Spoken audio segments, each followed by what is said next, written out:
உருவாக்கும் ஆதலால் வானோரும் ஆணை முகத்தானை காதலால் கூப்புவர்தம் கை.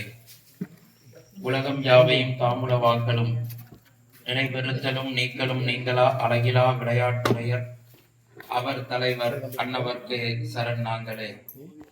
நித்தம் எழுந்தருளி நின்மலனை எந்தனக்கு புத்தி மிக மிக போதித்து சித்தமயம் போக்குவாய். இன்ப சுக பூரணத்து இரண்டும் அறவே ஆக்குவாய். கீழகாசாக்குடியின் வளர்ப்பண்ணை அருள்மிகு சீதரா தேவியே. ஆதி சங்கரர் தம்மின் அத்வைதமாய் வந்து நீதி நெறி காட்டுகிற நிர்மலமாய் சோதி என சந்திர சேகரராய் சந்ததி எம்மின் குருவாய் வந்தார் திருவடி வணங்குவார். எல்லாம் வல்ல ஒன்றாய் உடனாய் வேறாய் இருந்து அருள் செய்யக்கூடிய சிவபெருமானுடைய அளப்பெரும் கருணையினாலே சுவாமி தயானந்தா கலை மற்றும் அறிவியல் கல்லூரியினுடைய 25ஆம் ஆண்டு வெள்ளி விழாவினை முன்னிட்டு நம்முடைய ஆதி விநாயக பெருமானுடைய அற்புதமான தில தர்ப்பணபுரியிலே செதலப்பதியிலே கம்பராமாயணத்தினுடைய தொடர் சொற்பொழிவு 7 நாட்கள் தொடர்ந்து நடைபெற்றுக் கொண்டிருக்கின்றது. இங்க வந்திருக்கிறார்கள் அத்தனை பேரையும் ஜெகன் குகன் சுவாமி வந்திருக்கிறார். வந்திருக்க அடியவர்கள் பெரியவர்கள் 2 பேரையும் வணக்கம் தெரிவித்து, தாய்மார்களே பெரியோர்களே பக்த கோடிகளே அலைகடல்னா அமர்ந்திருக்கின்ற பக்தர்களே, அப்படிதான் சொல்லணும் இல்லையா? கொஞ்சமா வந்துடும் கூட்டம். அதனால இன்றைய தினம் நாம் சொல்லின் செல்வன் என்ற தலைப்பிலே என்னுடைய சொற்பொழிவினை நிகழ்த்த இருக்கிறேன். அன்பிற்கினிய தாய்மார்களே பக்த கோடிகளே, நேற்றைய தினம் ஜடாயு மோட்சம் என்ற தலைப்பிலே அடியேன் உரையாற்றினேன். ஜடாயு சுவாமி முக்தி பெற்ற அந்த அற்புதமான வரலாற்றை எல்லாம் நாம் சிந்தித்தோம். அதனைத் தொடர்ந்து ராமச்சந்திரமூர்த்தியும் லக்ஷ்மண சுவாமியும் சீதை மாதாவை தேடுவதற்காக அவர்கள் இருவரும் சபரி மலையிலே ஏறி இறங்கி அதிலே வழிபாடு செய்துவிட்டு அங்கே ஓர் ஆசிரமம் இருந்தது. அந்த ஆசிரமத்திலே மதங்க முனிவர் என்ற ஒரு அற்புதமான மகான் இருந்தார். எதனால் ஐயப்பன் சுபன் மதங்க முனிவர் என்ற ஒரு அற்புதமான மகான் இருந்தார், ஒரு பெரிய முனிவர். அவருடைய அந்த பர்ணசாலை, அவருடைய ஆசிரமத்தை ஒரு வயதான கிழவி, 75 வயசு 80 வயசு கிழவி இருக்கும். அந்த அம்மா வேடுவ சமுதாயத்தை இனத்தை சார்ந்த பெண்ணு. அந்த அம்மா என்ன பண்றாங்க, இந்த மதங்க முனிவருடைய ஆசிரமத்தை எல்லாம் கூட்டி பெருக்கி சுத்தம் செஞ்சு அந்தவருக்கு வேண்டிய கோலம் போட்டு அழகிட்டு சாணம் தெளிச்சு இதெல்லாம் சுத்தம் செய்து கொடுக்கின்ற இந்த பணியை செய்தார்கள். மதங்க முனிவர் ஹோமம் யாகம் எல்லாம் முடிச்சிட்டு இந்த சபரி அடைச்சு, அம்மா நீ நிறைய எனக்கு தொண்டெல்லாம் செய்திருக்கிறாய், நான் இந்த ஆசிரமத்துல ஹோமம் யாகம் செய்வதற்கு எல்லாத்தையும் சுத்தப்படுத்தி கொடுத்திருக்கிறாய், உனக்கு நான் ஏதாவது ஒன்றை தர வேண்டும், ஆனால் என்னிடம் பொருளாக எதுவும் இல்லையே என்று சொல்லி அந்த மதங்க முனிவர் என்ன செய்தார், அந்த 65-70 வயசை நெருங்குகின்ற அந்த வயதான சபரி பாட்டி நிலையில 75 வயசு இருக்கும். அந்த அம்மாவுக்கு என்ன பண்ணார், வலது காதுல ஒரே ஒரு மந்திரத்தை உபதேசம் செய்து இவற்றையே திரும்ப திரும்ப திரும்ப நீங்கள் சொல்லிக்கொண்டே இருக்க வேண்டும் என்று சொன்னார். அது என்ன மந்திரம் என்றால் ராம என்ற மந்திரம். அந்த மந்திரத்தை சொல்லிக்கொண்டே இருந்தால் சபரி, மதங்க முனிவர் சொன்னார், இந்த ராம நாமத்தை நீ திரும்ப திரும்ப திரும்ப திரும்ப சொல்ல சொல்ல சொல்ல ராம ராம ராம ராம ராம ராம ராம ராம ராம ராம ராம ராம ராம ராம ராம ராம ராம ராம என்று சதா சர்வகாலமும் திரும்ப திரும்ப திரும்ப அனிச்சை செயலை போல அந்த இறைவனுடைய நாமத்தை சொல்ல வேண்டும். அன்பு குழந்தைகளே, வித்தியார்த்திகளே, எவ்வாறு இறை நாமத்தை சொல்ல வேண்டும் என்பதற்கு கூட ஒரு அற்புதமான இலக்கணம் இருக்கிறது. எப்பொழுது நினைக்க வேண்டும், எப்பொழுது நினைக்க கூடாது என்று வரையறையே இல்லை. சேக்கிழார் பெருந்தகை மிக அற்புதமாக பெரிய புராணத்திலே சொல்லுகிறார், எப்பொழுதும் எல்லா நிலைகளிலும் இறைவனோடு நாம தொடர்புடையவர்களாகவா இருக்க வேண்டும் என்று சொல்லுகிறார். அது எப்படி சார் முடியும்? பேசுறதுக்கு நல்லா இருக்கு, நடைமுறை வாழ்க்கையில அது சரியா வருமா என்றால் வரும் என்று சேக்கிழார் சொல்லுகிறார். நின்றாலும் இருந்தாலும் கிடந்தாலும் நடந்தாலும் மென்றாலும் துயின்றாலும் விழித்தாலும் இமைத்தாலும் மன்றாடும் மலர்வாதம் ஒருகாலும் மணவாமை குன்றாத உணர்வுடையார் தொண்டராம் குணமுக்கார் என்று சொல்லுகிறார்.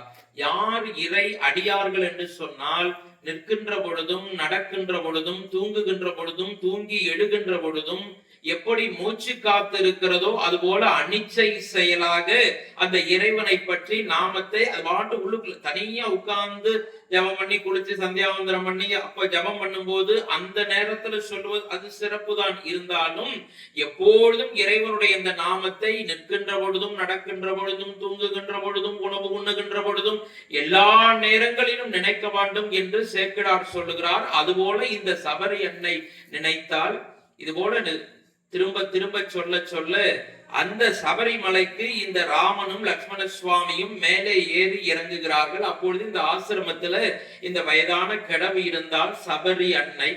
அந்த மாதா வயசான பாட்டி என்ன பண்ணால் ராமனை லக்ஷ்மணை பார்த்துட்டு தாங்கள் யார் என்று கேட்க தம்பி சொன்னான், இவர்தான் தசரத சக்கரவர்த்தி ராமச்சந்திரமூர்த்தி என்று சொல்ல, உங்களுடைய நாமத்தை தான் மதங்க முனிவர் எனக்கு திரும்ப திரும்ப சொல்லுவதற்கு கற்றுக் கொடுத்திருக்கிறார் என்று சொல்லி என்னுடைய ஆசிரமத்திற்கு வாருங்கள் என்று அவர்களை அழைத்து உபசரித்து பக்கத்தில் அந்த கிழவி என்ன பண்ணா, வேடுவ இனத்தை சார்ந்த கிழவி பக்கத்தில் இருக்கிற பழங்கள் அங்க போய் என்ன நம்ம உபசரிக்க முடியும், காட்டுல மலையில என்ன பழங்கள் இருக்கிறதோ அந்த பழங்களை எல்லாம் கொண்டு வந்து வச்சு குறிப்பா நாகப்பழங்களை கொண்டு வந்து எடுத்து அந்த ராமருக்கும் லக்ஷ்மணனுக்கும் கொடுத்தார். எப்படி கொடுத்தாள் என்பதுதான் மிகவும் அற்புதம். அந்த சபரி என்ன பண்றா, ஒரு நாகப்பழம் லேசா துவர்க்கும், நம்மளுக்கு தெரியும், அதுவே உப்பு போட்டு சாப்பிடணும் இல்லாட்டி தொண்டையை பிடிச்சிரும். அந்த நாகப்பழத்தை எடுத்து ஒரு கடி கடிக்கிறா, இது மிகவும் கசப்பாக இருக்கிறது ராமா, இது வேண்டாம் என்று தூக்கி எறிகிறாள். அடுத்த நாகப்பழத்தை எடுக்கிறாள், மறுபடியும் அந்த வயதான பொக்கை வாழ் 75 வயசு பாட்டி கடிக்கிறாள். கடிச்சு எச்சில் படுத்தி விட்டு, இந்த பழம் சுவையாக இருக்கிறது ராமா, இந்தா நீ சாப்பிடு என்று ராமனுடைய கையிலே கொடுக்கிறார்.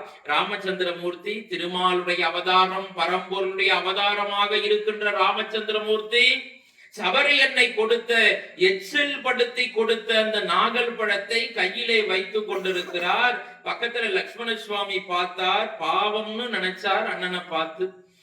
எங்க அண்ணனுடைய தலையெடுத்த பாத்தியா, ஏசி ரூம்ல அரண்மனையில பஞ்சு மெத்தையில மகிழ்ச்சியா வாழ வேண்ட தலைவர் நம்முடைய அண்ணன் இங்க காட்டுக்கு வந்து 14 வருஷம் படாத பாடு படுகிறார். அது மட்டுமல்ல, யாரார் கொடுத்த எச்சில்களை எல்லாம் உண்ண வேண்டிய துர்பாக்கிய நிலைக்கு எங்க அண்ணன் ஆளானாரே என்று லக்ஷ்மண சுவாமி மனதிலே வருத்தப்பட்டு கொண்டார். அடுத்த நாகப்பழத்தை எடுத்தார், கடித்து பார்த்தால் சபரி, இது நல்ல சுவை உடையதாக இருக்கிறது, இந்த தம்பி லக்ஷ்மணா இதை நீ சாப்பிடுப்பா என்று சொல்ல, ராமச்சந்திரமூர்த்தி கம்பன் சொல்லுகிறார், அந்த சபரி எண்ணை எச்சில் படுத்தி கடித்து கொடுத்த அந்த நாகல் பழத்தை ராமச்சந்திரமூர்த்தி எடுத்து வாயிலை போட்டு உட்கொண்டு சாப்பிட்டாராம். ஆனால் தம்பி லக்ஷ்மணனுக்கு அது பொறுக்க முடியவில்லை. ஒருத்தர் எச்சில் படுத்தி கொடுக்கறதை எப்படி சாப்பிடுறது? நம்முடைய ஆச்சாரமும் அது கிடையாது. விநாயக பெருமானுக்கு கொழுக்கட்டை நைவேத்தியம் செய்தால் 108 கொழுக்கட்டை நைவேத்தியம் பண்ணா பிள்ளையாருக்கு முதல்ல நைவேத்தியம் பண்ணிட்டு அதுக்கப்புறம் தான் அடியார்களுக்கு அதை பிரசாதமாக கொடுக்கிறோம். விநாயக பெருமானுக்கு இறைவனுக்கோ எந்த கோயிலே எதுவா இருந்தாலும் இறைவனுக்கு படைச்சு விட்டு தான் அடுத்தவர்களுக்கு கொடுக்கணும். ஒரு நண்பர் வந்துட்டா கூட முதல்ல அவருக்கு கொடுத்துட்டு அப்புறம் தான் நாம இருக்கிற உணவை தான் பகிர்ந்து சாப்பிடணும். இதுதான் நம்முடைய பண்பாடு, கலாச்சாரம். ஆனால் சபரி மாதா எச்சில் படுத்தி கொடுத்த அந்த பழத்தை ராமச்சந்திரமூர்த்தி ஏற்றுக்கொள்கிறார். சபரி மாதா சொன்னால் பக்கத்தில் ஒரு மலை இருக்கிறது ராமா, அந்த மலை பெயர் ரிஷ்யமூக பர்வதம். ரிஷ்யம் என்றால் மான், மூகம் என்றால் ஊமை. அந்த மலையில இருக்கின்ற மான்கள் எல்லாம் மிகவும் ஊமையாக அந்த மான் சப்தம் இடும், அப்படியே வாய வச்சுட்டு அப்படி ஒரு மாதிரி சப்தம் எழுத்து கொண்டே இருக்கும் மான்கள். அந்த மான்கள், அந்த மலையில இருக்கிற மான்கள் எல்லோரும் மிகவும் மௌனமாக ஊமையாக இருக்கிறதா. எதற்காகன்னா அந்த மலையில நிறைய ரிஷிகள் ஞானிகள் எல்லாம் இருக்கிறார்கள். அவர்கள் தவம் செய்வதற்கு நாம் ஓசை எழுப்பி அவர்களுக்கு தொந்தரவு பண்ணக்கூடாது என்று மான்கள் கூட அந்த மலையிலே மௌனமாக இருப்பதனாலே அந்த மலைக்கு ரிஷ்யமூக பர்வதம் அப்படின்னு பெயர். அந்த மலையிலே சுக்ரீவன் இருக்கிறான். வாலியினுடைய தம்பி சுக்ரீவன் அவனிடத்திலே செல்றாமா என்று சபரி அன்னை வழிகாட்டி விட்டு அந்த ராமச்சந்திர மூர்த்தியினுடைய மடியிலேயே சபரி அன்னையினுடைய அந்த உயிரும் பிரிகிறது. ராமச்சந்திர மூர்த்தி அந்த சபரி வேடுவ சபரி பெண்ணுக்கும் அனாதையாக இருக்கின்ற, இன்னும் நீங்க அதான் அண்டர்ஸ்டாண்ட் பண்ணிக்கணும். காஞ்சி மகா பெரியவர் ஒரு செய்தி சொல்லுகிறார், அனாதை பிணம் அப்படி சொன்னாதான் புரியும், அதுக்காக சொல்றேன். யாருமே இல்லை, சொந்தக்காரன் இல்ல, அண்ணன் தம்பி யாரும் இல்ல. காசியில அப்படிதான் பண்ணிட்டு இருக்காங்க. யாரும் இல்லாத அந்த பிணம், அந்த இறந்து போன அந்த உடல் இருக்கிறதே, அதை கொண்டு போய் அந்த இதுல வச்சு இடுகாட்டுல வச்சு அதற்கு உண்டான அந்த கோவிந்தா என்று சொல்லி அந்த கொல்லி வைத்து அந்த வழி அந்த ஒரு கிரியை செய்தால் அது அஸ்வமேத யாகம் செய்த பலனை தரும் என்று காஞ்சி மகா பெரியவர் தன்னுடைய தெய்வத்தின் குரலிலே அற்புதமாக பதிவு செய்கிறார். அப்படிப்பட்ட சபரி அன்னைக்குரிய காரியம் செய்துவிட்டு ராமச்சந்திரமூர்த்தி அந்த ரிஷியமுக பர்வதத்தை நோக்கி நடந்து செல்கிறார்.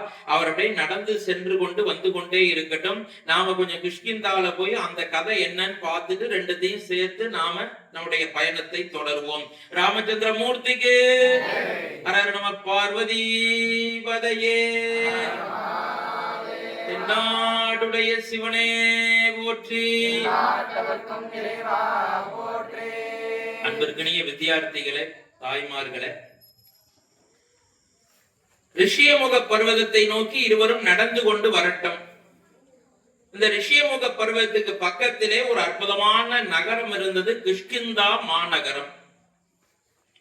அந்த கிஷ்கிந்தா நகரத்தை வாலி சுக்ரீவன் என்று 2 வானர அரசர்கள் ஆட்சி செய்தார்கள்.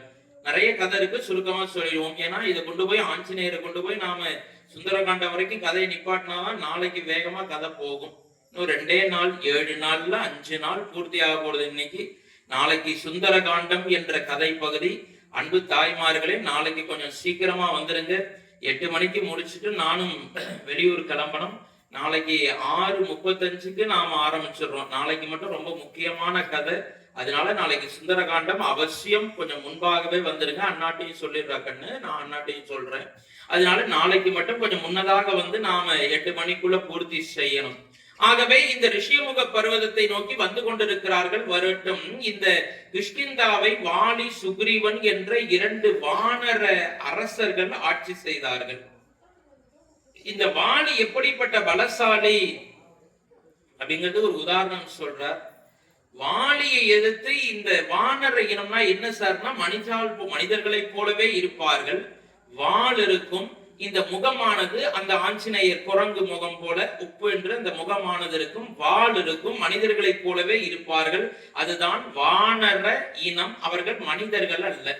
அந்த வானர் இனத்தை சார்ந்த வாலி எப்படிப்பட்டவன் என்றால் மிகுந்த பலசாலி. இந்த வாலியை எதிர்த்து யாராவது ஒருவர் சண்டை போட வந்தால் இந்த எதிராளியில இருக்கிற பலத்துல பாதி பலம் வாலிக்கு வந்துடும். அப்ப எப்போதும் வாலிதான் ஜெயிப்பார். அதனால இந்த உலகத்துல வாலியை வெல்லுவதற்கு இதுவரைக்கும் யாரும் பிறக்கவில்லை என்ற பெரிய ஆற்றல் உடையவன் வாலி. அது மட்டுமல்ல, மந்திர மலையை தேவர்களும் அசுரர்களும் அப்படியே கொஞ்சம் கடைந்து அது தெரியும், பார்க்கடலை கடைகிறார்கள், அதில் அமிர்தம் வருது, இந்த கதையெல்லாம் நமக்கு தெரியும். அப்படி கடைகின்ற பொழுது அந்த தேவர்களும் அசுரர்களும் கொஞ்ச நேரம் ரெஸ்ட் எடுத்தாலும், நல்லா ஒர்க் பண்ணிட்டு ஒரு இடையில ஒரு 10 நிமிஷம் டீ சாப்பிட்றதுக்கு வயல் வேலை செஞ்சுட்டு ஒத்தனார்லாம் கொஞ்சம் ஒரு 15 நிமிஷம் டீ சாப்பிட்டுட்டு மறுபடியும் வர்றாங்க இல்லையா, அது மாதிரி ஓய்வெடுத்தார்களாம். அப்படி ஓய்வெடுத்த நேரத்திலே வாலி தனி ஒருவனாக இருந்து ஒரு பக்கம் வாசுகியினுடைய தலையை பிடித்து கொண்டானாம், இந்த பக்கம் வாசுகி பாம்பினுடைய வாளை பிடித்து கொண்டு வாலி தனி ஒருவனாகவே இருந்து தேவர்களும் அசுரர்களும் 2 பக்கமும் மாறி மாறி கடைந்த பார்க்கடலை மந்திர மலையை கடந்ததை வாலி தனி ஒருவனாகவே நின்று கடைந்தான் என்று சொன்னால் அவன் எவ்வளவு பெரிய பலசாலி என்று பார்க்கணும். இந்திரனுடைய அம்சமா வாலி பிறந்தான் இந்த பூலோகத்துல. சூரிய பகவானுடைய அந்த அம்சமாக சுக்ரீவன் என்று அவனுடைய தம்பி இருக்கிறான். அது மட்டுமல்ல, இந்த வாலி அற்புதமான சிவ பூஜை செய்பவன். ராவணன் என்ன பண்ணா, என்னடா உலகத்துல நாம தான் பெரிய பலசாலி, நம்மளை வித்தா எவனும் இருக்க கூடாதுன்னு நினைச்சான். இன்னைக்கு ட்ரம்ப் நினைக்கிற மாதிரி நினைக்கிறான், அன்னைக்கு ராவணேஸ்வரன் இல்லையா? நாம தான் நாட்டாம, உலகத்துக்கே நாம தான் தீர்ப்பு சொல்லணும்னு இன்னைக்கு ட்ரம்ப் நினைக்கிறார் இல்லையா? இன்னைக்கு அவரே பாவம் சண்டே ஆரம்பிச்சுட்டு எப்படி முடிக்கிறதுன்னு தெரியாம முடிச்சுட்டு இருக்கார். செஞ்சு வச்ச ராக்கெட்டு ஏவுகணை எல்லாம் தீர்ந்து போச்சு. அமெரிக்கால பொருளாதார நெருக்கடி வரும் போல இருக்கு. சண்டை போட்டது இவர், கடைசியில நான் ஜெயிச்சிட்டேன் நானும் ரவுடி தான் சொல்லிட்டு வடிவேல் மாதிரி காமெடி பீஸா மாதிரி போக வேண்டியதான் போல இருக்கு. ஈரான்காரன் நல்ல நிதானமா நிறுத்தி அடிக்கிறான். அது மட்டுமல்ல, ஒரு மகிழ்ச்சியான செய்தி, ஈரான் நாட்டிலே அந்த முக்கியமான துறைமுகம் வழியாகத்தான் நமக்கு பெட்ரோல், கேஸ் சிலிண்டர் எல்லாம் அதுக்குண்டான மூலப்பொருட்கள்லாம் வரணும். அதை எத்தனையும் இந்தியா, எந்த நாட்டு, எல்லாரும் பயப்படுறான் ஈரானை பார்த்து உலகமே. ஆனால் இந்திய நாட்டு கப்பலை மட்டும் நேத்திக்கு பத்திரிகை செய்தி பேப்பர், எல்லா பேப்பர்லயும் வந்தது, ஈரான் இந்தியா வருகின்ற கப்பலை மட்டும் நாங்கள் பாதுகாப்போடு அனுப்பி வைப்போம் அப்படின்னு இந்தியாவுக்கு மட்டும் சிறப்பு அந்தஸ்து கொடுத்து ஈரான் வச்சிருக்க. இப்ப நமக்கே ஒரு ஆச்சரியம் வருது, ஏன்னா நமக்கு மட்டும் ஸ்பெஷலா கொடுக்குறான் அப்படின்னு. அந்த அளவுக்கு நமக்கு ஒரு பக்கம் பெட்ரோல் தட்டுப்பாடும் வராது. ரஷ்யா என்ன பண்ணிருக்கிறான், எவ்வளவு வேணும்னாலும் நான் உனக்கு தர்றேன்யா அப்படின்னு சொல்றான். இப்ப உங்களுக்கு தெரியும் நினைக்கிறேன், நீங்க தெரிந்து கொள்ளணும். உலக அரசியல் நமக்கு தேவையில்லை, இருந்தாலும் எடுத்துட்டேன் டாபிக், அதனால பேசிடுவோம். ஒரு செல்போன் வாங்குறதா இருந்தா, பெட்ரோல் வாங்குறதா இருந்தா இது வரைக்கும் நம்ம டாலர்ல தான் வாங்கணும். நம்ம நாடு ரூபாய் தானே, 10 ரூபாய் 20 ரூபாய் ரூபாயில தானே வாங்கணும். ரூபாயில வாங்கக்கூடாது, டாலர்ல வாங்கணும். ஆனா நம்ம என்ன பண்றோம், ரஷ்யா கிட்ட இருந்து பெட்ரோலை வாங்குறோம், நம்ம நாட்டு ரூபாயில வாங்குறோம். அவனுக்கும் கொள்ள லாபம், நமக்கும் சீப் அண்ட் பெஸ்டா பெட்ரோல் கிடைக்குது. அதனால தட்டுப்பாடு வராது. சரி, அது போகட்டும். அப்ப இந்த வாணி என்ன பண்றான், பெரிய பலசாலி. இந்த ராவணன் ட்ரம்ப் மாதிரி என்னன்னா போய் இவ மாட்டிக்கிட்டு அடி வாங்க போறான். இவன் என்ன நினைச்சான், இந்த வாணியை நம்ம க்ளோஸ் பண்ணிட்டோம்னா உலகத்திலே நாம தாண்டா இருக்கிறோம், நம்மளை தவிர எவன் இந்த உலகத்துல நம்ம எதிர்த்து ஆட்சி புரிவதற்கு எதிர்த்து குரல் கூட கொடுக்க மாட்டார்கள் என்று ராவணன் நினைச்சான். ஆனா நேருக்கு நேரு போய் சண்டை போட முடியாது. வாலிட்ட ஏன் சண்டை போட்டா பலத்துல பாதி பலம் போயிடும். அதனால என்ன பண்ணானா ராவணன், வாலி சிவ பூஜை பண்ணிட்டு இருக்கான். பின்பக்கத்தால என்ன பண்ணா, பெரிய வாளை வைத்துக் கொண்டு பின்னால், முன்னாடி வந்தாதானே பாதி பலம் போகும், பின்பக்கத்தால அப்படி தாக்க கூடாது, வீரப்படி சட்டப்படி இலக்கணப்படி. ஆனால் பின்பக்கமாக இந்த ராவணன் தாக்குவதற்கு முற்பட்டான். அப்ப என்ன நடந்துதான், வாலியுடைய வாள் இருக்கு இல்லையா, அதுவே பெரிய பலம் வாய்ந்தது. அந்த வாள் அப்படியே நேரா போய் ராவணனை ஒரு கட்டுடுத்து. அப்படியே ராவணன் பயந்து போயிட்டான். என்னடா இன்னும் சண்டையே ஆரம்பிக்கல, அவனை வெட்டலான்னு பின்பக்கத்தால போனா வாலியோட வாள் நம்மை கட்டுகிறதே என்று பயந்து போய் வாளை பத்திரமா வச்சுட்டான். கத்தவும் முடியல. ஒளிய தெரியாதவன் திருடன் தலையாரி வீட்டுக்குள்ள போய் ஒளிஞ்சுக்கிட்டான்னு ஒரு பழமொழி சொல்லுவான் இல்லையா, அது மாதிரி இப்ப வாலியை அட்டாக் பண்ணவும் முடியல, அங்கிருந்து தப்பிச்சு ஓடவும் முடியல. இந்த வாலியோட வாளானது நல்ல கட்டுண்டு இருக்க கட்டிடுச்சு. வாலி சிவபூஜை செஞ்சு முடிச்சான், நைவேத்தியம் பண்ணா, எல்லாம் கற்பூர ஆரத்தி எல்லாம் முடிச்சுட்டு நேரா அந்த புறத்தை நோக்கி போனா. இவனும் பின்னாடியே போறான். ராவணன் 10 தலையோட அவன் பாட்டு போயிட்டே இருக்கான் பின்னாடி. ஒரு வடிவேல் காமெடியில ஒரு போலீஸ்காரோட பாக்கெட்ல வடிவேல் கையை விட்டுருவார் அந்த பர்ஸை எடுக்கிறதுக்காக. அந்த கை எடுக்கிறதுக்கு வராது. இவரும் தோப்புக்காரனும் போடுவான், இவனும் தோப்புக்காரனும் போடுவான், தாண்டி குதிப்பான். போலீஸ் ஸ்டேஷன் வரைக்கும் இந்த கையை அப்படியே விட்டுட்டு பின்னாடியே நடந்து போவான் இல்லையா. அது போல இந்த ராவணன் என்ன செஞ்சான், மாட்டின்ட்டான் வாலிகிட்ட, பின்னாடியே நடந்து போயிட்டே இருக்கான். அப்பயும் தெரியல, வாலிக்கு தெரியல, வால் நல்லா இருக்க பிடிச்சிருந்து நேர அரண்மனைக்கு போனானா. அரண்மனையில தாரை இருந்தால் வாலியினுடைய மனைவி. அவள்கிட்ட போய் சிவபூஜை முடிச்சுட்டேன், எங்க நம்ம குழந்தை எங்க, என்னுடைய மகன் அங்கதன் எங்கே என்று கேட்க, அங்கதன் தொட்டில படுத்து கொண்டிருந்தான். அவனை எடுத்து கொஞ்சுவதற்காக போனான். தாரை சொன்னா, அங்கதனை கொஞ்சதான் இருக்கட்டும் சுவாமி, பின்னாடி ஒரு பையன் நின்று இருக்கானே 10 தலையில, அவன் யாரு அப்படின்னு கேட்டான். அப்பதான் வாலி அப்படி திரும்பி பார்த்தான், ராவணன் 10 தலையோட இருக்கான். டே ராவணா, இங்க எதுக்குடா என் பின்னாடி நின்றுட்டு இருக்க, அப்ப ராவணன் என்ன பண்ணான், பின்னாடியால தாக்க வந்தேன்னு சொன்னா அடிப்பான் இல்லையா? அதனால என்ன பண்ணான், இல்ல ஒன்றும் இல்ல வாலி, உன்னோட நட்பு பாராட்டுவதற்காக ஃப்ரெண்ட்ஷிப் வச்சுக்கிறதுக்காக வந்தேன். அப்ப நட்பு பாராட்டம்னா நீ முன்னாடி தானே வரணும், எதற்கு பின்பக்கமாக வந்தாய், என்னை தாக்குவதற்காக வந்தாய்னு வாலி புரிஞ்சுட்டான். இருந்தாலும் நட்புன்னு ஒரு வார்த்தையை சொல்லிவிட்டான். அதனால அவன் எதுவும் தண்டனை கொடுக்கறதுக்கு மனசு இல்ல வாலிக்கு. நேரா தொட்டில் கிட்ட போனா அங்கதன் குரங்கு குட்டி, வாலியோட மகன் அங்கதன், அது அழகான குரங்கு குட்டி ஜம்முன்னு படுத்துக்கிட்டு இருக்கான் பையன். அந்த அங்கதனை பார்த்து கொஞ்சிட்டு என்ன பண்ணானா, இந்த வாளை அப்படியே தூக்கி தொட்டிலுக்கு மேல காமிச்சானா. என்ன கலகலன்னு கிளுகிளுப்பு விளையாட்டு காட்டுற மாதிரி அங்கதனுக்கு காமிச்சான். அங்கதா தவர் 10 தலை பூச்சி பார்த்திருக்கியா, இங்க வர்ற 10 தலை பூச்சி அப்படின்னு ராவணனை போட்டு உழுக்குன்னு உலுக்கி அந்த வாளாலையை அப்படி தூக்கி வீசி எறிந்தானா. அவன் கிருஷ்கிந்தாவில இருந்து நேராக பாய்ந்து பறந்து போய் இலங்கையினுடைய அந்த அரண்மனையில மேல் தளத்துல போய் கொத்துன்னு விழுந்தான். விழுந்துட்டு ஏஞ்சி பார்த்தான், யாரும் பார்க்கல, மேக்கப் சரியா இருக்கான்னு பார்த்துட்டு சத்தம் போடாம அவன் அரண்மனைக்குள்ள ஓடி போய் ஒளிந்து கொண்டான் ராவணன்.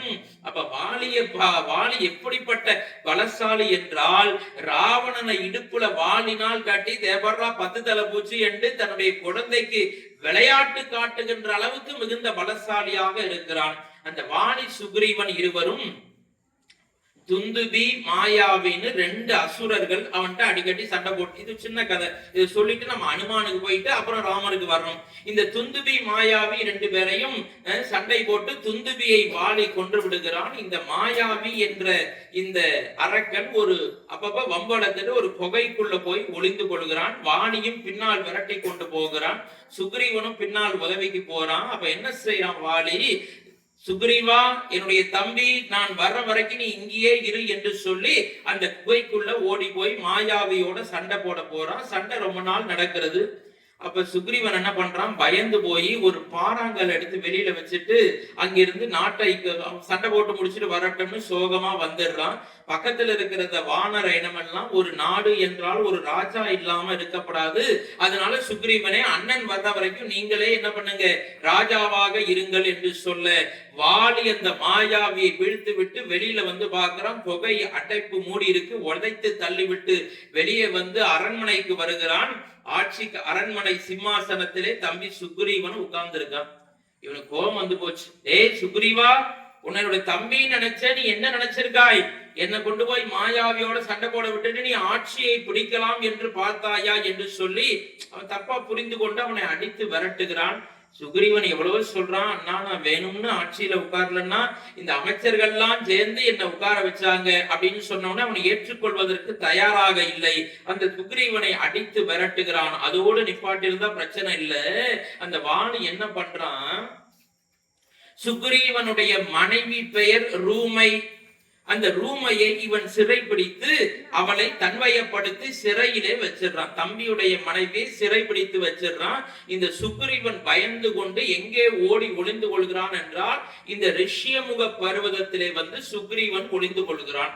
இதுல என்ன கதை என்று சொன்னால், இந்த ரிஷ்யமுக பர்வதத்துல வாலி வரமாட்டான். வாலி அப்படி வந்தா அவன் தலை வெடித்து சாம்பலாக இறைந்து போய்விடுவான் என்று சாபம் பெற்ற காரணத்தினாலே அந்த இடத்திற்கு அந்த மலைக்கு வாலி வரவில்லை. நமஸ்காரம்.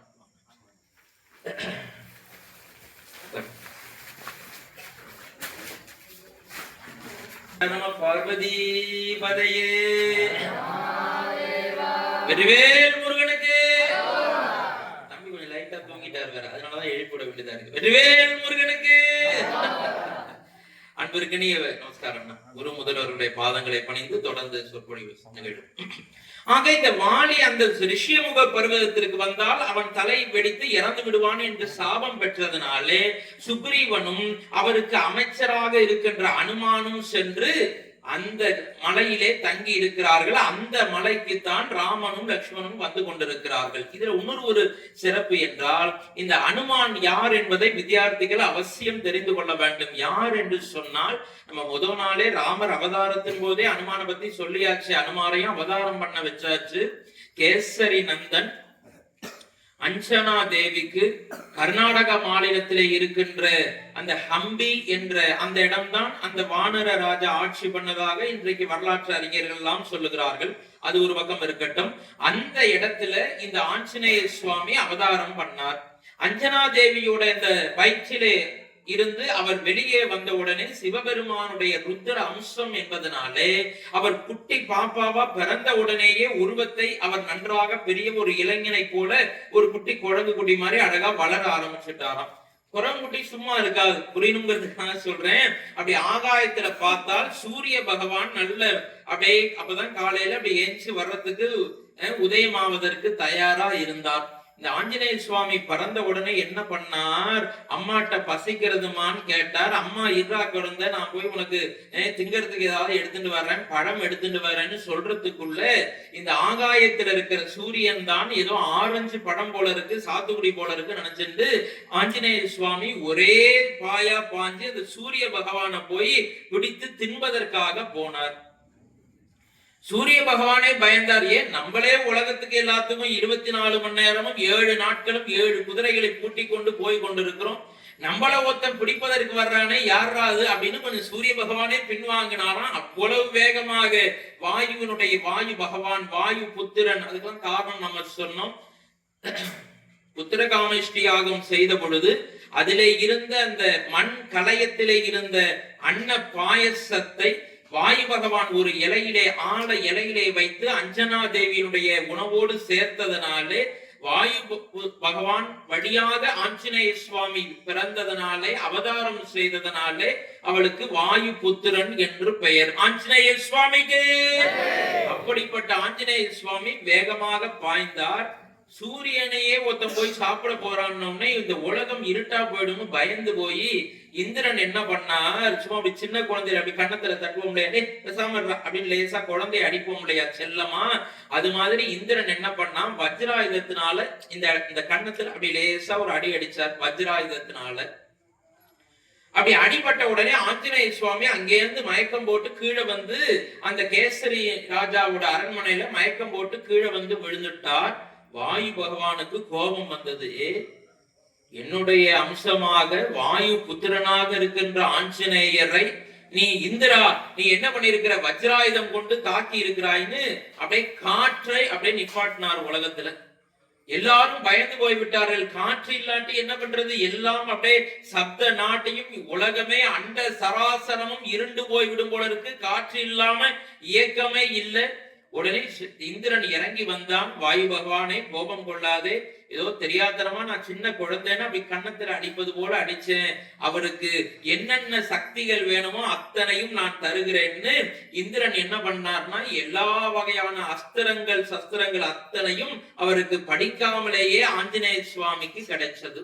சூரிய பகவான் என்ன கொடுத்தார், வாயு பகவானை சமாதானப்படுத்துறதுக்காக, நீ கவலைப்படாத வாயு பகவானே, அட்டமா சித்திகளையும் இந்த ஆஞ்சநேயர் அனுமானுக்கு நாங்கள் தருகிறோம். இப்படி ஒவ்வொரு தேவர்களும் எல்லாவற்றையும் கொடுக்க ஆஞ்சநேய சுவாமி குட்டி பாப்பாவா குழந்தையா இருக்கும் போதே பெரிய பலசாலியாக மாறினார்.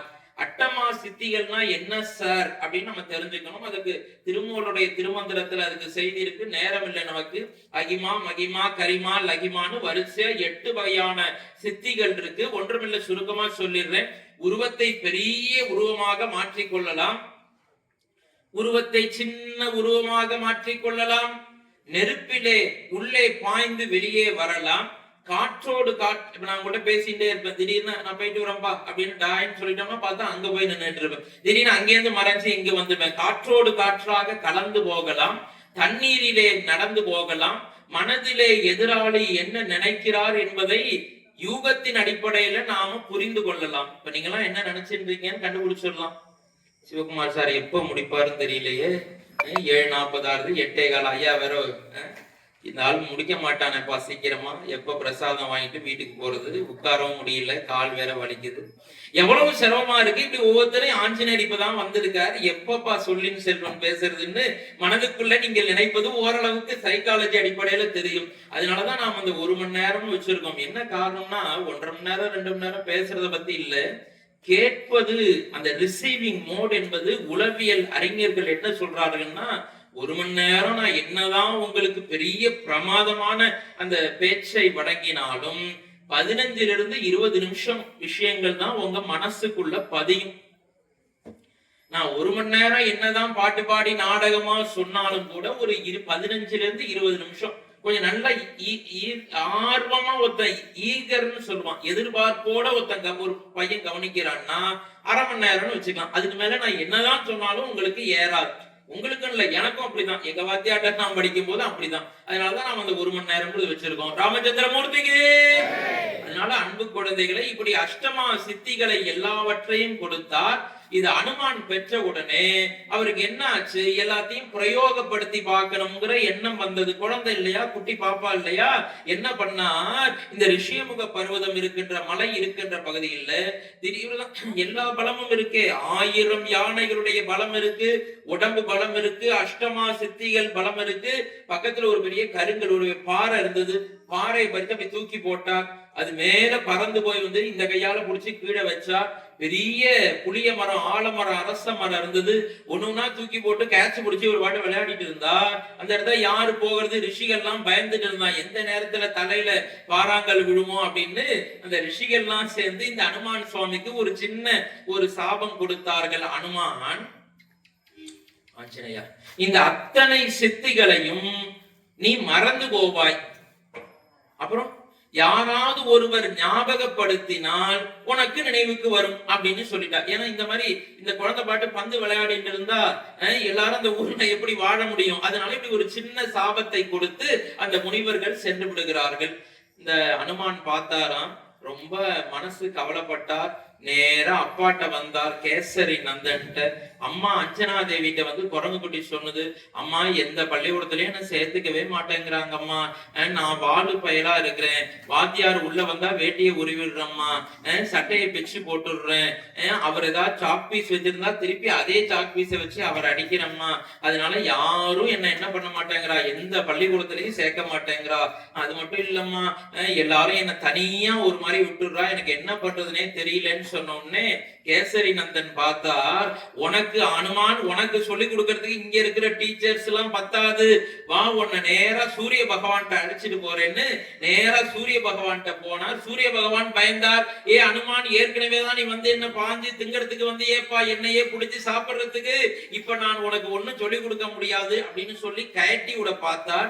அனுமான் சொன்னார், இல்லை குருநாதா, நான் உங்களை பாதம் பணிந்து வணங்குகிறேன், நீங்கள் வேதம் சாஸ்திரம் நீதி சாஸ்திரங்கள் என்னென்ன இருக்கிறதோ எல்லாவற்றையும் கற்றுக் கொடுங்கள், நான் உங்களையே குருநாதராக பணிந்து வணங்குகிறேன். இப்ப நான் முன்ன மாதிரி ஆரஞ்சு பழம்லாம் பாஞ்சு குதிக்கிறது இல்ல, இப்ப ரொம்ப நல்ல பிள்ளையா ஆயிட்டேன் அப்படின்னு அனுமான் சொல்ல வேறு வழி இல்லாமல் சூரிய பகவான் சேர்த்து கொண்டார். அப்பயும் சூரியன் சொன்னாராம், இந்த மாதிரி அனுமான், எனக்கு டைம் கிடையாது, நான் வாட்டுக்கு பூலோகத்தை சுத்தி வந்துருப்பேன், அண்ட சராசரத்திலேயே ரவுண்டிங் போயிட்டே இருக்கணும், இரவு பகல்னு மாறி மாறி வரும். அதனால நான் என்ன பண்றேன், தேர்ல போயிட்டே தான் இருப்பேன், உனக்குன்னு தனியா உட்கார்ந்து கிளாஸ் ரூம்ல உட்கார்ந்து எல்லாம் பாடம் எடுக்க எனக்கு டைம் கிடையாது, நான் தேர்ல போகும்போதே சொல்லி கொடுப்பேன், அப்ப உன்னால படிக்க முடியுமா அப்படின்னு ஆஞ்சநேய சுவாமி சரி என்று சம்மதம் தெரிவித்தார். அன்பு வித்தியார்த்திகளே, இது குரு பக்தியினுடைய உச்ச கட்டம். ஆஞ்சநேய சுவாமி சிவபெருமானுடைய அம்சம் என்பதை நாம் பார்த்தோம். ஆனால் குரு பக்தியிலே உயர்ந்தவராக இருப்பவர் இந்த அனுமான். இவர் என்ன பண்ணாராம், சூரிய பகவான் தேரை ஓட்டி கொண்டு அப்படி முன்னாடி போய் கொண்டே இருக்கின்ற பொழுது, ஓட்டி அப்படி தேர் போயிட்டே இருக்கும்போது எப்படி பாடத்தை கவனிக்கிறது, ஆனால் ஆஞ்சநேய சுவாமி அந்த தேருக்கு முன்னால் ஒரு 5 அடிக்கு முன்னாடி பின்னால் ஓடிக்கொண்டே கவனிப்பாராம். எப்படி பாருங்க, ஓடுறது முன்னாடி தானே ஓட முடியும், பின்னால் ஓடிக்கொண்டே கவனிப்பார். அப்ப நம்ம நினைச்சு பார்க்கணும், குறிப்பா வித்தியார்த்திகள்லாம் இந்த வாய்ப்பை விட்டுறப்படாது. இந்த காலகட்டத்துல வேதத்தை ஆகமத்தை உள்ள ஹார்ட் டிஸ்க்ல மெமரியில இறக்கிடுங்க. அது எப்படி இருந்தாலும் பரவாயில்ல, என்னைக்காவது ஒரு நாள் உங்களுக்கு அது பெரிய பிரயோஜனமாக இருக்கும். அண்ணாட்ட நீங்க பாடசாலையில படிக்கிற வித்தியார்த்திகளுக்கு சொல்லுகிறேன், இல்ல பள்ளிக்கூடத்துல படிச்சாலும் சரி, படிக்கின்ற காலத்துல படிச்சிடணும் இல்லையா. அப்புறம் தனியா அதை விட்டுட்டோம்னாக்க அந்த காலம் திரும்ப வராது. கொஞ்சம் வயசாயிடும், ஒரு பெரிய பையன் கல்யாணம், அப்படி வாழ்க்கை சக்கரம் ஓடிக்கொண்டே இருக்கும், திரும்ப அந்த நிலையும் வராது. அப்ப ஆஞ்சநேய சுவாமி பாருங்க, குருநாதர் மேல எவ்வளவு பக்தி இருந்தா அவர் சொல்லி அப்படிதான் உண்மையான குரு சிஷ்யனுடைய அந்த பாடசாலை படிப்பு இல்லையா, குருகுல படிப்பு. குருகுலம்னாலே அப்படிதான். அண்ணாவுக்குலாம் தெரியும் அவரு என்ன சிரமப்பட்டு அவ வாத்தியாட்ட கத்துண்டாரோ. இப்பெல்லாம் பரவாயில்ல, நீங்க கொஞ்சம் ரிலாக்ஸா உங்களுக்கு பகவான் ஆதி விநாயகர், முக்தி ஈஸ்வரர், சொர்ணவள்ளி எல்லா வசதிகளோடு சுவாமி நன்னா கொடுத்திருக்கார், ஃபேனோட. அந்த காலத்துல இந்த வசதி கரண்டே கிடையாது தம்பி, தெரியும் உங்களுக்கு. ஒரு 100 வருஷத்துக்கு முன்னாடி யோஜனை பண்ணி பாருங்க. 100 வருஷத்துக்கு முன்னாடி ஒரு வேத பாடசாலை இருக்கு, ஒரு ஆகம பாடசாலை இருக்கு. எப்படி அவெல்லாம் படிச்சு முடிச்சிருப்பா ஞாபகம் வச்சு பார்க்கணும். கரண்ட் கிடையாது, ஃபேன் கிடையாது, கொசு கடிக்கும், பெரிய போர்வை தலானி இல்ல கொசு வலை கிடையாது. இப்ப இருக்கிற மாதிரி வசதிகள் கிடையாது. இன்னும் ஏன் ஒருபடி மேலே போய் சொல்லுகிறேன், இப்ப இருக்கிற மாதிரி உங்களுக்கு பிரிண்டடா புக்கு மாதிரி ஓரளவுக்கு இருக்கு இல்லையா. செல்போன்லயுமே நம்ம வேதம் ஆகமம் வர்ற அளவுக்கு இன்னைக்கு டேப்ல பாத்துக்கிற அளவுக்கு வந்திருக்கு. இந்த வசதிகள் எதுவுமே இல்லாது எல்லாமே வாத்தியார் எப்போ சொல்லி கொடுப்பாரோ அவருக்கு நல்ல மூடு இருக்கணும், அவாத்து ஒய்ஃப் கிட்ட சண்டை போடாம இருக்கணும், மனசு திருப்தியா இருக்கணும். அவருக்கு முதல்ல எப்ப அவர் சொல்லி கொடுப்பாருன்னா அவருடைய பாதத்தை பிடிச்சு அவருக்கு சேவை செஞ்சு அவருடைய வேஷ்டி அங்கவஸ்திரத்தை துவச்சு போட்டு அவருக்கு சாப்பாடு பண்ணி போட்டு அவருக்கு வேணும்னா அவங்க ஆத்து மண்ணி போய் விறகு வெட்டின்னு வாடான்னா சொல்லி வெட்டி கொண்டு வந்து கொடுத்து இந்த சுஷேஷம் எல்லாம் பண்ணி அவர் எப்ப ஃப்ரீ டயத்துல இருக்காரோ, அவர் ராத்திரி 7 மணிக்கு திடீர்னு உட்காரணும், எனக்கு தூக்கம் வருதுன்னு சொல்ல முடியாது. அவரு எப்ப ஃப்ரீயா, அப்படிதான் அந்த காலத்துல உள்ள குருகுல படிப்பு. உங்களுக்கு ஓரளவு டைம் டேபிள் போட்டு கரெக்டா ஓடிட்டு இருக்கு. பிரதம மட்டும் தான் லீவு, இல்லைன்னா பிரதம மட்டும் ஃபுல்லா லீவு. நாம இந்த பாடசாலையில பிரதம போதுதான் சொற்பொழிவு பெரிய புராணம் பண்ணிட்டு இருந்தோம். 2 பிரதமே வந்தோம், பௌர்ணமிக்கு அடுத்த நாள், அமாவாசைக்கு அடுத்த நாள். நீங்க அன்னைக்கு ஒரு நாள் ஃப்ரீ, உங்களுக்கு ஜாலியா விளையாட்டு ஜாலியா இருப்பீங்க. காலையில இருந்து நோ கிளாஸ், சாயந்தரம் பெரிய புராணம் மட்டும். அந்த தட்சிணாமூர்த்தி சுவாமி இருக்காருன்னா, தட்சிணாமூர்த்தி அப்படியே இருக்கு அந்த மேடையில பெரிய புராணம். அது 7-8 வருஷம் ஆச்சு. அதனால அது மாதிரி பண்ணிட்டு இருந்தோம். அது மாதிரி அவருக்கு எப்ப முடியுமோ அப்பதான் நீங்க படிக்கணும்.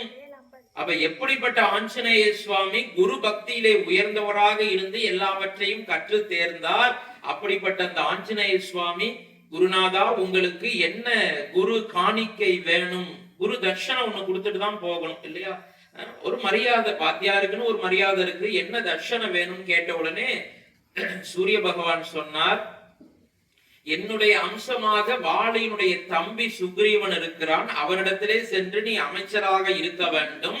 அதன் பிற்பாடு ராமனுக்கு தாசனாக மாறி, திருமால் ராம அவதாரம் எடுக்கின்ற பொழுது ராமனுக்கு தாசனாக மாறி ராமதாசனாக நீ இருக்க வேண்டும் என்று 2 குரு தட்சணையை சூரிய பகவான் கேட்க, அப்படிப்பட்ட ஆஞ்சநேய சுவாமி இந்த சுக்ரீவனோடு அமைச்சராக இருந்தார். அன்பு குழந்தைகளே, இப்ப ரொம்ப அற்புதமான கதை நகர்ந்து செல்கிறது. சுக்ரீவன் ரிஷியமுக பர்வதத்திலே இருந்தார். ஆஞ்சநேய சுவாமி அவருக்கு துணையாக இருந்தார். சபரி அன்னை, இப்பதான் சபரி மோட்சம் முடிச்சோம். சபரி அன்னையினுடைய வழிகாட்டுதலினால் இந்த ரிஷியமுக பர்வதத்திற்கு ராமச்சந்திரமூர்த்தியும் லட்சுமண சுவாமியும் வந்தார்கள். சுக்ரீவன் என்ன செஞ்சான், அனுமான் அழைச்சு, அனுமான் 2 வீரர்கள் அழகான கையிலே வில்லை வைத்துக் கொண்டு 2 வீரர்கள் வருகிறார்கள், அவர்கள் யார் என்று போய் மறைந்து நின்று பார்த்துட்டு வா, ஏதாவது வாலி அம்ச ஒற்றர்களாக இருக்கலாமோ அப்படின்னு சுக்ரீவனுக்கு ஒரு பயம் வந்தது. ஆஞ்சநேய சுவாமி நேரடியாக போகல, ஒரு அந்தனர், வேதம் படித்த அந்தனரை போல, சற்று வயதான வயசான ஒரு பிராமணரை போல ஆஞ்சநேய சுவாமி உருவத்தை மாற்றிக்கொண்டு நேராக ராமச்சந்திர மூர்த்திக்கு, லட்சுமண சுவாமிக்கு முன்னால் சென்றார். அப்பொழுது ராமச்சந்திர மூர்த்தியை பார்த்த உடனே ஆஞ்சநேய சுவாமிக்கு சில பேரை பார்த்தா அப்படி தோணும், சில பேரை பார்த்தா ஏண்டா இவரை பார்த்தோம்னு தோணும், அதுவும் இருக்கு இல்லையா. சில பேரை பார்த்தா ரொம்ப மகிழ்ச்சியா இருக்கிற மாதிரி தோணும், சில பேரை பார்த்தா ஏண்டா இவர்களை பார்த்தோம்னு தோணும். அது போல ராமச்சந்திர மூர்த்தியை முதலாக இந்த ஆஞ்சநேய சுவாமி பார்க்கின்ற பொழுது ஆஞ்சநேயருடைய கண்களிலிருந்து கண்ணீர் தானாகவே பெருக்கெடுத்து வந்தது. அப்ப என்ன அர்த்தம் என்று சொன்னால், யாரை நாம் குருவாக தலைவனாக ஏற்றுக்கொள்கிறோமோ அவர்களை பார்த்த உடனே நம்முடைய உள்ளம் ஆனது அதுவாகவே உருக வேண்டும்.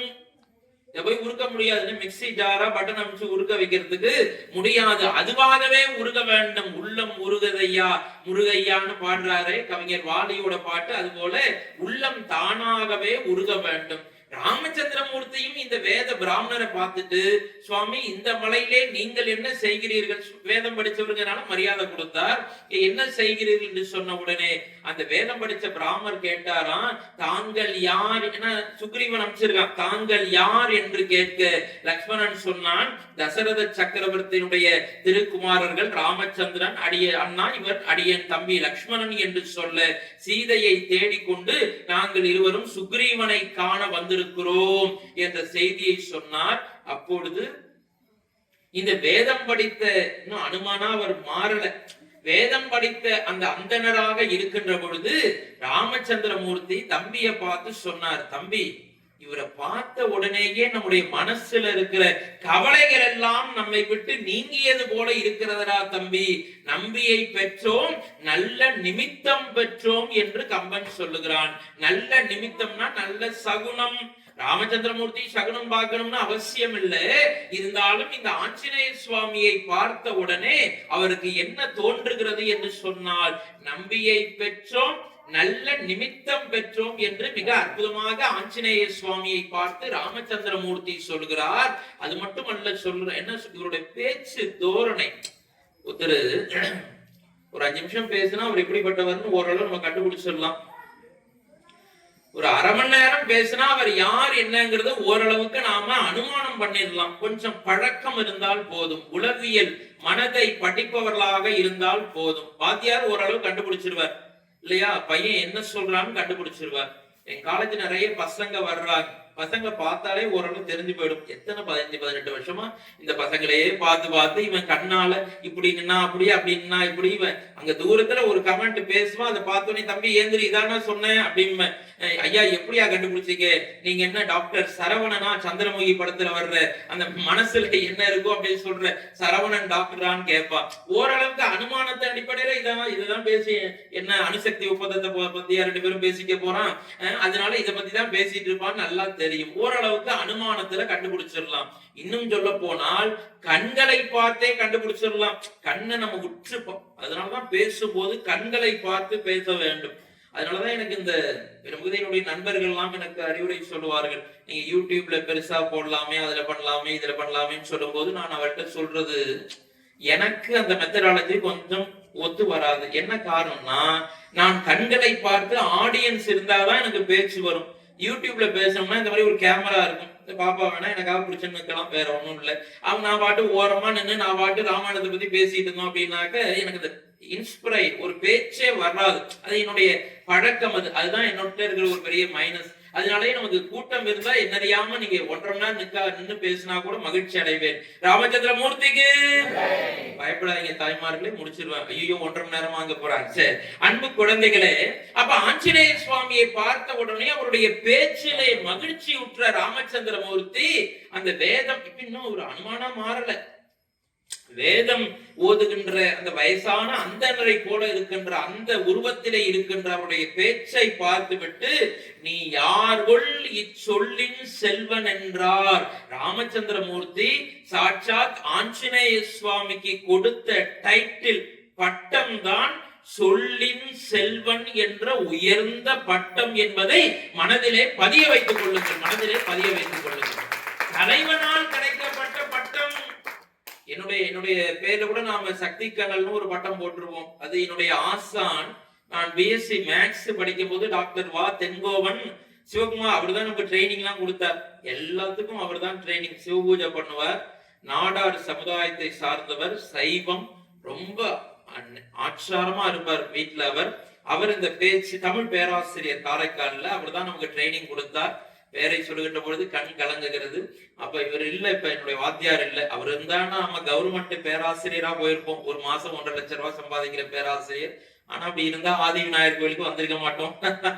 அதனாலதான் சுவாமி அங்க குறைச்சுட்டு இங்க போய் ஊரா பேசுறான்னு அடிச்சு விட்டார் போல இருக்கு ராமச்சந்திரமூர்த்திக்கு. அதனால அந்த தென்கோவன் சார் என்ன சொல்லுவார்னா, எல்லாம் நமக்கு வழிகாட்டுவார். கண்ணை பார்த்தே ஒருத்தர் இடம் போட்டுருவார். நிறைய விஷயங்களை நமக்கு சொல்லி கொடுப்பார். எப்படி பேசணும், எப்படி நிற்கணும், என்ன மாதிரி கை அசைவு இருக்கணும், இது எல்லாத்தையும் பார்த்து அவர் எனக்கு என்ன பண்ணார், ஒரு நாள் என்னுடைய அனுபவம் போற போக்குல உங்கள்கிட்ட பகிர்ந்துக்கிறேன். என்னுடைய குழந்தைகள் அடியனுடைய பிடித்த இடம் என்பதனால சக்தி கனல்னு ஒரு நாள் மாரியம்மன் கோயில் சீதலாதேவி கீழே காசாக்குடியில அந்த மாரியம்மன் ஆலயம் இருக்குது, கல்யாண மண்டபம் பக்கத்துல. அந்த கோயில்ல சக்தி கனல்னு பேசினார்.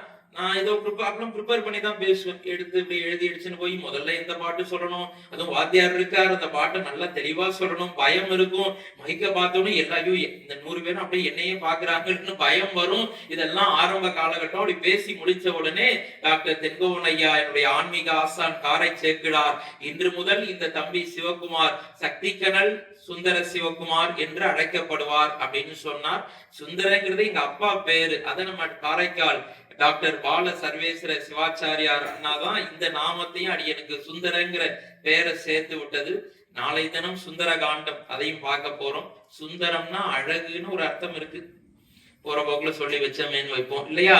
அதனால சுந்தரம் என்றால் அழகு என்று ஒரு அர்த்தம் இருக்கிறது. அதனால சக்தி கனல் டாக்டர் சுந்தர சிவகுமார்னு வாத்தியார் கொடுத்த பட்டம். அதுபோல எதற்காக சொல்லுகிறேன்னா தற்புறமே இல்லை, என்னுடைய அனுபவத்தை போற போக்குல பகிர்ந்துட்டேன், தவறாக நினைக்க வேண்டாம். தலைவன் கையினால் வாங்குகின்ற அந்த பட்டம் அடைமொழி என்பது மிகவும் உயர்ந்தது. அது யாராக இருந்தாலும் சரி, அரசியலா இருந்தாலும் சரி, ஆன்மீகமா இருந்தாலும் சரி, அண்ணாவா இருந்தாலும் சரி, எம்ஜிஆரா இருந்தாலும் சரி, கலைஞரா இருந்தாலும் சரி, தலைவன் கையினால் வாங்கிய அந்த அடைமொழி பட்டம் என்பது மிகவும் உயர்ந்தது. இங்கே ராமச்சந்திரமூர்த்தி தன்னுடைய தொண்டன்னு இன்னும் தெரியாத காலகட்டத்துல சொல்லின் செல்வன் என்ற அந்த அடைமொழியை அனுமாருக்கு கொடுத்தார். இன்னும் சொல்ல போனால் ராமச்சந்திரமூர்த்தி அந்த அனுமார் பாதத்தை தொட்டு வணங்க வந்தார். ஏன்னா இவர் வயசானவரா இருக்கார், இன்னும் உருவம் மாறல. அப்படி வணங்க வந்த உடனே மன்னித்துக் கொள்ளுங்கள் தலைவரே என்று ஜெய் ஸ்ரீராம், ஜெய் ஸ்ரீராம், ஜெய் ஸ்ரீராம் என்று 3 முறை சொல்லி ராமச்சந்திரமூர்த்தி வணங்குவதற்கு முன்பாக ராமச்சந்திரமூர்த்தியுடைய பாதத்தை தொட்டு வணங்கினார் ஆஞ்சநேயர் சுவாமி. அடியேன் தான் அனுமான், நம்முடைய தலைவர் சுக்ரீவன் இருக்கிறார் என்று சொல்ல எல்லோரும் அந்த சுக்ரீவனிடத்திலே அழைத்து செல்கிறார்கள். சுக்ரீவன் நேரடியாக வந்து காலிலே விழுந்தான். ராமச்சந்திரமூர்த்தி அண்ணா, உங்களைத்தான் நான் தேடிக்கொண்டிருக்கிறேன் அண்ணா. என்னுடைய அண்ணன் வாடி இருக்கிறானே, என்னை அடித்து விரட்டி விட்டான் அண்ணா. ஆட்சி போனால் கூட பரவாயில்லை, ஆனால் என்னுடைய மனைவி ரூமையை அவன் சிறைபிடித்து தன்மையப்படுத்தி வைத்திருக்கிறான் என்று சொல்ல ராமச்சந்திரமூர்த்தி அந்த சுக்ரீவனை எடுத்து அணைத்து கொண்டார். சுக்ரீவனோடு அருவரானோம் என்று சொன்னார். அன்பு குழந்தைகளே, ஏற்கனவே நாம சொல்லியிருக்கிறோம், தசரத சக்கரவர்த்திக்கு 4 புதல்வர்கள், ராமன், பரதன், லக்ஷ்மணன், சத்ருகனன். 5ஆவதாக ஒரு தம்பி வந்தார். அவர்தான் குகன் என்ற வேடுவ இனத்தை சார்ந்த வேடுவன். கங்கை கரையிலே படகு ஓட்டி கொண்டிருக்கின்ற வேடுவ தலைவன் 5வது தம்பி. இங்கே 6வது தம்பியாக மனிதனே இல்லாத வானர இனத்தை சார்ந்தவரை 6வது தம்பியாக சுக்ரீவனை ஏற்றுக்கொண்டு, தம்பி கவலைப்படாதேப்பா, இப்பொழுதே நான் உனக்கு ஒரு வாக்கு தருகிறேன். நாளைய தினம் வாலியை வீழ்த்தி உன்னை சுக்ரீவனாக, உன்னை கிஷ்கிந்தாவினுடைய பட்டத்து அரசனாக நான் மாற்றுகிறேன் என்று அவருக்கு மகிழ்ச்சியாக ஒரு சத்தியம் செய்து கொடுத்தார். சுக்ரீவன் சொன்னான், அண்ணா, நானும் மனைவியை இழந்திருக்கிறேன், நீயும் மனைவியை இழந்திருக்கிறாய். அதனால நாம 2 பேரும் கூட்டணி வச்சிருந்தோம்னா கண்டிப்பா அந்த கூட்டணி வெற்றி பெறுமன்னா, அதனால ராமச்சந்திரமூர்த்தியோடு நான் கூட்டணி வைத்திருக்கிறேன் என்று சுக்ரீவன் மகிழ்ச்சி அடைந்தான். அது மட்டுமல்ல, பக்கத்துல அனுமான் என்ன பண்ணார், ஒரு பெரிய மூட்டையை கொண்டு வந்து அப்படியே கொடுத்தார். அந்த மூட்டையை பிரிச்சு காமிச்சார் சுக்ரீவன் சுவாமி. பார்த்தால் எல்லாம் சீதா மாதா போகும்போது, நேத்திகே சொன்னோம், புஷ்ப விமானத்திலே பறந்து போகின்ற பொழுது ஒவ்வொரு நகையாக எடுத்து வீசி வீசி எறிந்தால் சீதை மாதா என்று பார்த்தோம். அவற்றை வானர் இனங்கள்லாம் கேட்சி பிடிச்சு கொண்டு வந்து அனுமானிடத்திலே கொடுக்க அவற்றை ஒரு மூட்டையாக கட்டி வைத்திருந்தார். எல்லாவற்றையும் ராமச்சந்திரமூர்த்தி பார்த்தார், கண்களினால் கண்ணீர் விட்டார். மனைவி சீதாவினுடைய அந்த நினைவு வந்தது. ஒவ்வொரு நகையாக எடுத்து பார்த்தார். தம்பியிட பேரை யார்ட்டையும் கேட்க முடியாது, தம்பி தானே பக்கத்துல இருக்கான், தம்பி லக்ஷ்மணா இங்க வாப்பா, இந்த நகைகள் எல்லாம் உங்க அண்ணி சீதாவுதான்னு பாருப்பா. இந்த குரங்கு கூட்டம் எல்லாம் ஆகாயத்திலே புஷ்ப விமானத்திலே போகும்போது யாரோ ஒரு பெண் போட்டதாக சொல்லுகிறார்கள் என்று சொல்ல ஒவ்வொரு நகையாக எடுத்து காண்பித்தார். முதல்ல நெத்தி சுட்டியை எடுத்து காமிச்சார். லக்ஷ்மணா இந்த நெத்தி சுட்டி உங்க சீதை அண்ணி போட்டிருந்தான் பாருப்பா. தெரியாதுன்னு சொல்லிட்டார். அடுத்து காதுல இருக்கிற 2 அருமையான ஜிமிக்கி கம்மல், இதெல்லாம் ஏதுன்னா சீதை ஞாபகம் வச்சுக்கணும். சீதை மாதா காட்டுல வரும்போது எதுக்கும் இருக்கட்டும்னு ஒரு மூட்டை கட்டி சிவிபி லாக்கர்ல வைக்கிற மாதிரி எடுத்துட்டு வர்றதா நினைச்சுக்க வேண்டாம். அத்திரி முனிவர் அனுசுயா தேவி இடையில கானகத்துல கொடுத்தது. அந்த ஜிமிக்கி கமல் எடுத்து இது பாருப்பா என்று சொன்னால் தெரியாது என்று சொன்னான். மூக்குல இருக்கின்ற மூக்குத்தி உங்க சீதை அண்ணிதான் பாருப்பா தம்பி, தெரியாது அண்ணா என்றான். கழுத்திலே நல்ல அற்புதமான நெக்லஸ் போட்டிருந்தால் சீதை மாதா கழுத்திலே, அதை எடுத்து இது உங்க அண்ணிதான் பாருடா தம்பி, தெரியாது அண்ணா. மார்பிலே பெரிய ஆரம் போட்டிருந்தால் நீண்ட ஆரம், இது உங்க அண்ணிதான் பாருப்பா, தெரியாதண்ணா. இடுப்பிலே ஒட்டியானம் போட்டிருந்தால் சீதை, இது உங்க அண்ணிதான் பாருப்பா, தெரியாதண்ணா. என்னடா தம்பி எதை கேட்டாலும் தெரியாது தெரியாதுங்கிறே, எதுதான்டா உனக்கு தெரியும் என்று சொல்ல சீதை மாதா காலிலே போட்டிருந்த கொலுசை எடுத்து, அண்ணா இது சீதை மாதாவுதான், இது எனக்கு நன்றாக தெரியும் அண்ணா என்று சொன்னான். அன்பு வித்தியார்த்திகளே, சனாதன தர்மம் என்றால் என்ன? பாரத திருநாட்டிலே மட்டும்தான் இப்படிப்பட்ட கண்கொள்ளா காட்சியை நம்மால் காப்பியத்திலும் நிஜ வாழ்க்கையிலும் பார்க்க முடியும். அண்ணனுடைய மனைவி அண்ணியை, சீதை மாதாவை லக்ஷ்மண சுவாமி பாதத்தை மட்டுமே பார்த்து பேசியதனாலே கொலுசு மட்டும் சீதை மாதாவது என்று எடுத்து சொன்னான். அண்ணனுடைய மனைவி அண்ணியை பெற்ற தாயாருக்கு சமானம் என்று பார்ப்பதுதான் சனாதன தர்மத்தினுடைய உச்சாணி கொம்பான அற்புதமான கலாச்சாரம் என்பதை மனதிலே பதிய வைத்துக் கொள்ள வேண்டும். அன்பு குழந்தைகளே, ராமன் மிகுந்த மகிழ்ச்சி அடைந்தான். எல்லாவற்றையும் மூட்டை கட்டி அனுமானிடத்திலே கொடுத்து நாளைய தினம் காலை போர் செல்லட்டும் சுக்ரீவன் என்று ஆணையிட்டான். அடுத்த நாள் காலை 7 மணி இருக்கும். சுக்ரீவன் ராமச்சந்திரமூர்த்தியுடைய பாதத்தை வணங்கி, அண்ணா வாலி ரொம்ப பயங்கரமான வீரன், நான் சண்டை போடும்போது என்னுடைய பலம் பாதி பலம் வாலிக்கு போயிடும் அண்ணா, அதனால நீ மறைந்து நின்று சரியா நல்ல லேண்ட் மார்க் பண்ணி நின்னுக்க, அந்த இடத்துல நாங்க சண்டை போட்டோம்னா கரெக்டா மரத்துக்கிட்ட மறைஞ்சு நின்று அந்த வாணியை விடுத்து விடு அண்ணா என்று சொல்லி, வெற்றி உனக்கு தாண்டா தம்பி, போயிட்டு வா என்று சுக்ரீவனை அனுப்பிச்சு வச்சார். சுக்ரீவன் அங்கிருந்து நேராக கதாயுதத்தை எடுத்து கொண்டு போனான். வாலி வெளியே வாடா, எங்கடா ஒளிஞ்சிருக்கிற வாலி, கோழையே வெளியே வா என்று கூக்குரலிட்டான். வாலி இப்படி தூக்க கலக்கத்துல ஏஞ்சான். எவன்டா அது நம்ம பேரை நம்ம நாட்டுல பேரை சொல்லி கூப்பிடுற அளவுக்கு ஒருத்தன் வந்துட்டானே, இந்த குரல் நாம எங்கேயோ கேட்டது போல இருக்கிறதே என்று வாலி நினைச்சு அப்படி கதாயத்தை எடுத்து கிளம்பினா. தாரை தடுத்தாள். சுவாமி, உங்க தம்பி சுக்ரீவன் தான் உங்களை சண்டைக்கு கூப்பிடுறார். தம்பி சுக்ரீவனா? அவனை அடிச்சு கொண்டு போய் நாம ரிஷிமுக பருவத்துல ஒளிஞ்சிருக்கான். தவார் இன்னையோட இவன் கதையை முடிக்கிறேன் பார். நான் என்ன தப்பா புரிஞ்சுட்டான், வேற ஒண்ணும் இல்ல. நான் மாயாவியோட போர் செய்கின்ற பொழுது என்னுடைய ஆட்சியை பிடித்தான் அல்லவா என்று சுக்ரீவனோடு போர் செய்ய போனான். அப்ப தாரை தடுத்தால், சுவாமி போகாதீர்கள், எனக்கு ஒரு சின்ன சந்தேகம் வந்தது. நம்முடைய ஒற்றர்கள் எல்லாம் ரிஷியமுக பருவத்தை சுற்றி கொண்டு நமக்கு ஒரு செய்தி சொல்லியிருக்கிறார்கள்.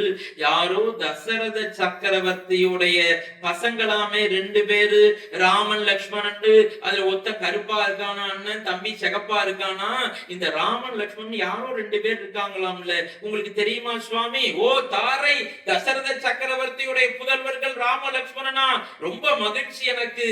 இல்ல, அவங்க 2 பேரும் ரிஷியமுக பருவத்தில் அங்க ஏதோ சுத்தின்னு இருக்கிற மாதிரி ஒற்றர்கள் வந்து காத்து வாக்குல சொன்னார்கள். அதனால் நீங்கள் போக வேண்டாம் சுவாமி, போகாதே போகாதே என் கனவா பொல்லாத சொப்பனமும் நானும் கண்டேன்னு வீரபாண்டிய கட்டமுள்ள அவன் மனைவி பாடுவாளே, அது போல தாரையுடைய தீ கனவு இருக்கிறது பாட்டு, ஒரு 12 பாட்டு இருக்கு கம்பன்ல, நேரம் இல்ல. இவள் தீய கனவு கண்டு வாலியை போருக்கு போக வேண்டாம் என்று தடுக்கிறாள். வாலி சிரித்தான். தாரை, உன்னை நினைத்து நான் மிகவும் வேதனைப்படுகிறேன். என்னுடைய உடல் பலத்தின் மீது உனக்கு சந்தேகம் வந்து விட்டதா? அது இல்லை சுவாமி, உங்களை வீழ்த்துவதற்கு இந்த உலகத்திலே யாரும் இல்லை. ஆனால் ராம லக்ஷ்மணர்கள் இவ்வளவு நாள் சுக்ரீவன் பதுங்கி இருந்தவன் இப்பொழுது வெளியே வந்து உங்களை போருக்கு அழைக்கிறான் என்றால் பின்னாடி யாராவது இல்லாமலா அழைப்பான் என்று சுக்ரீவன் பத்தி தாரை சொல்ல வாலி சொன்னான், ராமன் என்னை பார்த்து என்னோடு கூட்டணி வைத்தாலும் வைப்பானை தவிர இந்த சிங்கத்தோடு அவன் உடன்பாட்டுக்கு வருவானை தவிர இந்த சிறு நரியான சுக்ரீவனோடு போக மாட்டான். அவன் எப்படி பேசுறான் பாருங்க வாலி. அவ்வளவு ஒரு நல்ல மெச்சூரிட்டி வச்சிருக்கிறான் ராமச்சந்திர மூர்த்தியை பற்றி. இந்த சுக்ரீவனோடு போக மாட்டான் என்று சொல்லி போருக்கு செல்கிறான். இருவரும் பயங்கரமாக யுத்தம் செய்கிறார்கள். ஒரு கட்டத்துல அடி தாங்க முடியல சுக்ரீவனால. ராமச்சந்திரமூர்த்தி தூரத்துல நின்னு பார்த்தார், ஒண்ணு அம்பு எய்து வாலிய கொல்ற மாதிரியே தெரியல. சுக்ரீவன் ஒரு கட்டத்துல அப்படி தூக்கி அப்படி வீசி எறிந்தான் ஆகாயத்துல. வாலிக்கு என்ன எப்போதும் ஒரு மெத்தட், அவன் போர் செய்யற மெத்தடுன்னா கீழே பூலோகத்துல கொன்னு அந்த உயிரை தானே யமலோகத்துக்கு அனுப்புறது பழக்கம். பொதுவா கீழே இறந்துருவான், அந்த உயிர் மட்டும் யமலோகம் போகும். வாலி அப்படி போர் செய்ய மாட்டான், ஒரு வித்தியாசமான போர் செய்வான். இதுதான் ஒரு வீரருடைய உடல்னா இது அப்படியே தூக்கி அப்படியே மேல தூக்கி கேட்ச் போடுவான். அது நேரா யமலோகம் வாசப்படியில போய் கதவை தட்டும்.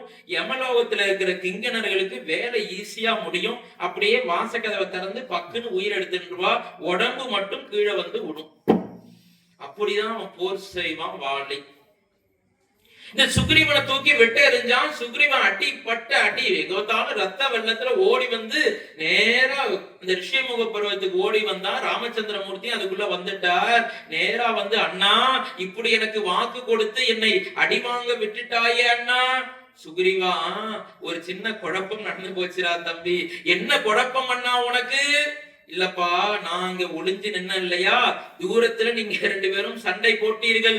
நீங்கள் இருவரும் பார்ப்பதற்கு ஒரே மாதிரி அச்சு அசலாக இருக்கிறீர்கள். இதுல யாரு அண்ணன் வாலி, யாரு தம்பி சுக்ரீவன்? எனக்கு ஒரு குழப்பம் நேர்ந்தது.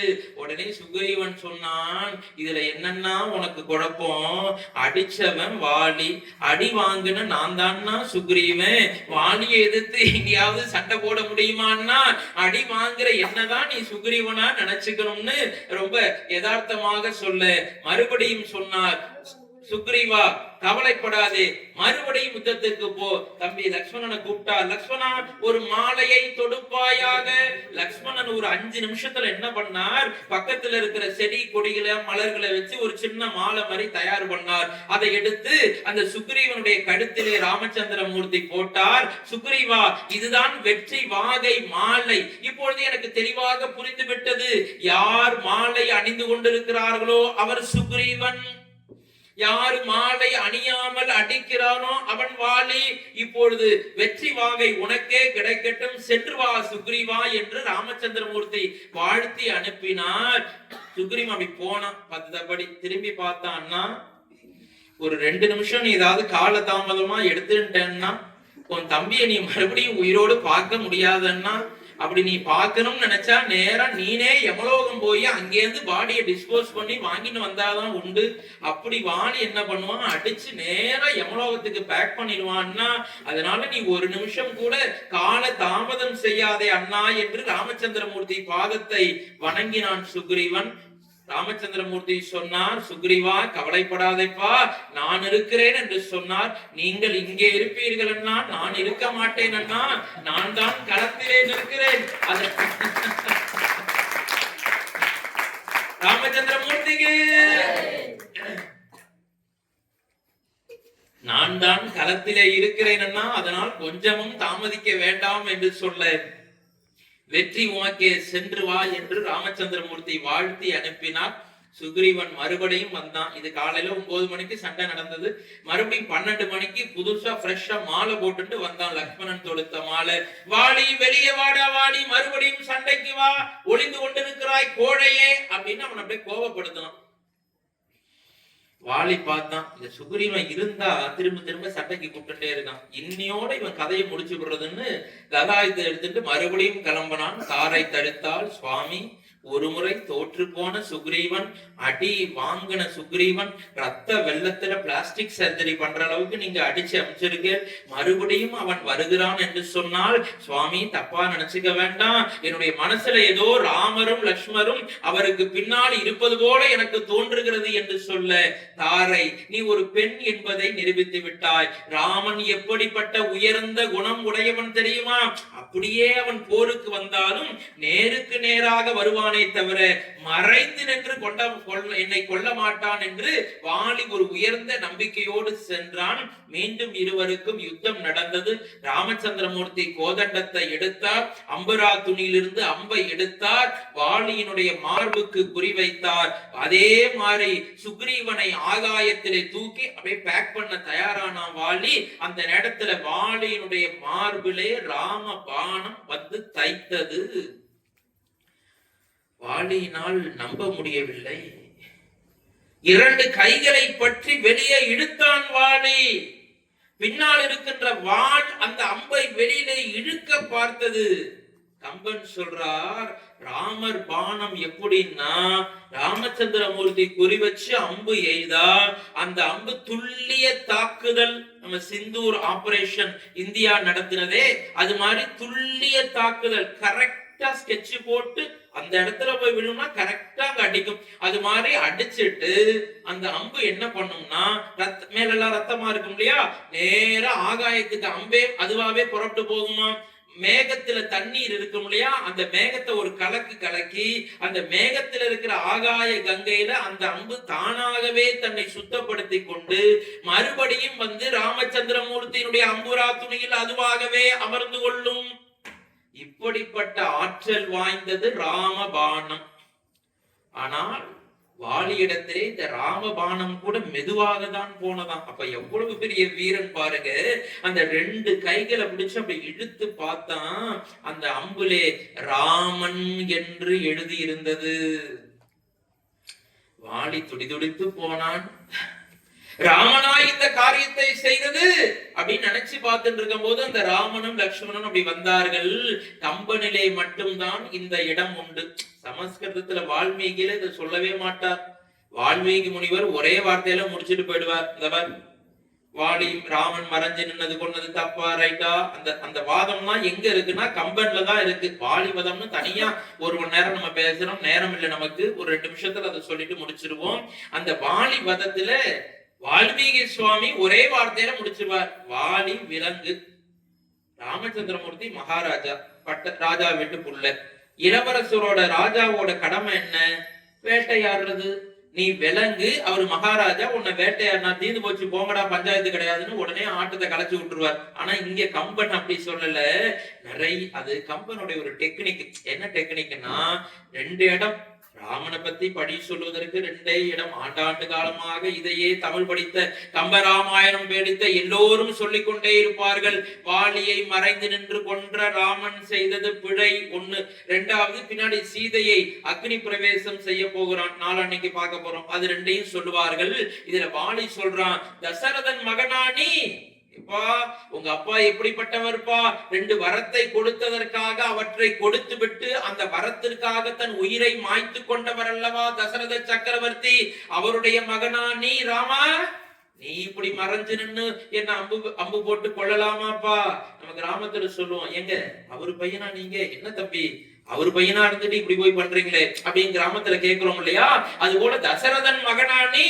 அதோட ஒண்ணு சொல்றான் வாலி, நீ பரதனுக்கு போய் அண்ணனாக பிறந்தாயே ராமா. அடிச்சு வளைச்சு கட்டுறான் வாலி. நேரம் இல்ல நமக்கு, இது எல்லாவற்றையும் சொல்லிக் கொண்டே போனோடனே ராமச்சந்திரமூர்த்தி சிரித்தார். வாலி, நான் உன்னை கொல்லவில்லை, அப்புறம் உனக்கு தண்டனை கொடுத்தேன். என்ன தண்டனை கொடுத்தாய் ராமா? ஒண்ணும் இல்ல, நீ சுக்ரீவனை அடிச்சு விரட்டி விட்டு இருந்தா ஏதோ உங்க அண்ணன் தம்பி சொத்து தகராறுன்னு நான் பேசாம வெளியில 3rd பர்சன் நின்று இருப்பேன். நீ என்ன பண்ண, சுக்ரீவனுடைய மனைவி ரூமையை சிறைபிடித்து வைத்திருக்கிறாய், அதற்காக உன்னை தண்டித்தேன் அப்படின்னு சொன்னார். உடனே வாலி சிரிச்சான். ராமா, நீ விஷயம் தெரியாமல் பேசுகிறாய். உங்களை போல மனிதர்களுக்குத்தான் அண்ணன், மனைவி, தம்பி, அம்மா, அக்கா, தங்கச்சி, இந்த மாதிரி மனைவியோட உறவு இப்படி எல்லாம் இருக்கு. எங்களை போல விலங்குகளுக்கு இந்த மாதிரியான உறவு முறை கிடையாது. உடனே ராமர் சொன்னார், என்ன வாலி, உன்னுடைய வீரத்தை பற்றி பேசுகின்ற பொழுது இந்த உலகத்திலே நான் தான் பெரிய சக்கரவர்த்தி, பெரிய வீரன் என்று சொல்லுகிறாய். ஆனா உன்னுடைய கேரக்டரை பத்தி பேசும்போது, உன்னுடைய தம்பியினுடைய மனைவியை நீ அபகரித்திருக்கிறாயே என்று பேசும்போது, இல்ல இல்ல நான் விலங்கு என்று நீ பதுங்கிக் கொள்கிறாய் என்று சொல்ல வாலி மனம் மாறினான். கடைசியா அதே வாலி என்ன பண்றான், இது ரொம்ப அற்புதமானது. மகன் அங்கதனை அடைத்தான். அங்கதா, ராமச்சந்திரமூர்த்தியுடைய கையை பற்றி இந்த அங்கதனை கையிலே வைத்து, ராமா, இன்று முதல் இந்த அங்கதன் என் மகன் அல்ல, உன் மகன் என்று சொல்லி மனம் திருந்தினான். அன்பு தாய்மார்களே, வித்தியார்த்திகளே, எந்த வாலி சுக்ரீவன் தம்பியை அடித்து கொள்ள வேண்டும் என்று நினைத்தானோ, சாகின்ற பொழுது ஒரு சின்ன மன மாற்றம் வந்தது. ராமனை பார்த்து ஒரு வரம் கேட்டான். ராமா, எனக்கு ஒரு வரம் தர வேண்டும். ராமா, என்ன வாலி, சொல், உடனே தருகிறேன். ஒண்ணுமில்ல ராமா, என் தம்பி சுக்ரீவன் இருக்கானே, ரொம்ப நல்லவன், என்ன மாதிரியே பெரிய பலசாலி. சரிப்பா, அவன்கிட்ட ஒரு சின்ன கெட்ட பழக்கம் இருக்கு. அவன் எப்பயாவது வாரத்துக்கு 7 நாளோ மாசத்துக்கு 30 நாளோ எப்பயாவது இந்த டாஸ்மார்க் பக்கம் அப்படி போயிட்டு அப்படி வருவான். இந்த கடவாசல் பக்கம் அப்படி போயிட்டு வருவான். அந்த மாதிரி ஏதாவது அவன் தப்பு பண்ணா, ராமா, என்னை அம்பு எய்தி கொன்றதை போல என் தம்பியையும் கொன்று விடாதே என்ற வரத்தை எனக்கு தர வேண்டும் என்று எந்த வாலி மிருக வாலியாக இருந்து சுக்ரீவனை வீழ்த்த வேண்டும் என்று நினைத்தானோ, அதே வாலி ராமச்சந்திரமூர்த்தியிடம் தம்பிக்காக வரம் கேட்டான். வாலி முக்தி பெற்றான் என்று பார்க்கிறோம். அந்த வாலியினுடைய ஈம கடங்கு எல்லாம், ஈம சடங்கு காரியம் எல்லாம் நிறைவு பெறுகிறது. லக்ஷ்மண சுவாமி சுக்ரீவனுக்கு பட்டாபிஷேகம் செய்து வைத்தார். இவர் நாட்டுக்குள்ள போக மாட்டார், அதனால காட்டிலேயே இருந்தார். அண்ணா தம்பி போய் அவருக்கு பட்டாபிஷேகம் செய்து வைத்தார். ஐப்பசி கார்த்திகை அடை மழை, மழை காலத்துல போய் சீதையை தேட முடியாது. சுக்ரீவன் சொன்னான், அண்ணா, இப்பொழுது கிருஷ்ணந்தாவுக்கு நான் தான் ராஜாவாக இருக்கிறேன், மெஜாரிட்டியில ஜெயிச்சுட்டேன் அண்ணா, பெரிய அதிகமான எம்எல்ஏவோட ஜெயிச்சு இப்ப ராஜாவா இருக்கிறேன், நீ கவலைப்படாதே அண்ணா, 2 மாசம் பொறுத்துக்கோ. ஏன்னா மழை காலம், இந்த மழை காலம் தாண்டிய உடனே நான் சீதையை தேடுவதற்கு உனக்கு எல்லா விதமான ஏற்பாட்டையும், நீ எனக்கு ஆட்சியை கொடுத்தாய், நான் உனக்கு சீதையை தேடுவதற்கு என்னுடைய படையை உனக்கு திரட்டி தருகிறேன் என்று சொல்ல 2 மாசம் கழிந்தது. வாலி என்ன சந்தேகப்பட்டு வரம் வாங்கினானோ அதே போல சுக்ரீவன் நடந்து கொண்டான். ஆட்சி வேற வந்துடுத்து, புது ராஜா, பக்கத்துல சோமபானம் சுராபானம் சாப்பிட்டு மகிழ்ச்சியா பாட்டு டாஸ்மார்க் கடைய 24 ஹவர்ஸும் திறந்து வச்சான். எல்லாரும் மகிழ்ச்சியா அந்த 2 மாத காலமும் போனது. தம்பி லக்ஷ்மணனுக்கு கோபம் வந்தது. என்னடா 2 மாசம் போச்சு, கொடுத்த வாக்குப்படி நீ வரலையேன்னு தம்பி போர்க்கோலம் கொண்டு கேட்க, சுக்ரீவன் மனம் அப்பதான் கொஞ்சம் புத்தி தெளிகிறான். மனம் பதபதைத்தவனாக நேராக வந்து ராமச்சந்திரமூர்த்தியினுடைய பாதத்திலே விழுந்து வணங்கினான்.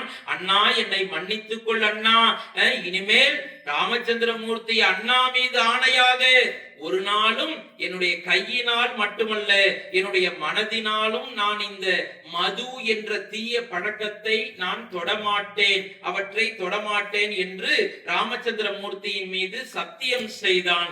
அண்ணாவின் மீது ஆணையாக, தாய் மேலானை, தமிழ் மேலானை, குருடர்கள் கண்களை திறந்து வைப்பேன் என்று பாடுவதை போல அண்ணாவின் மீது ஆணையாக, எந்த அண்ணா?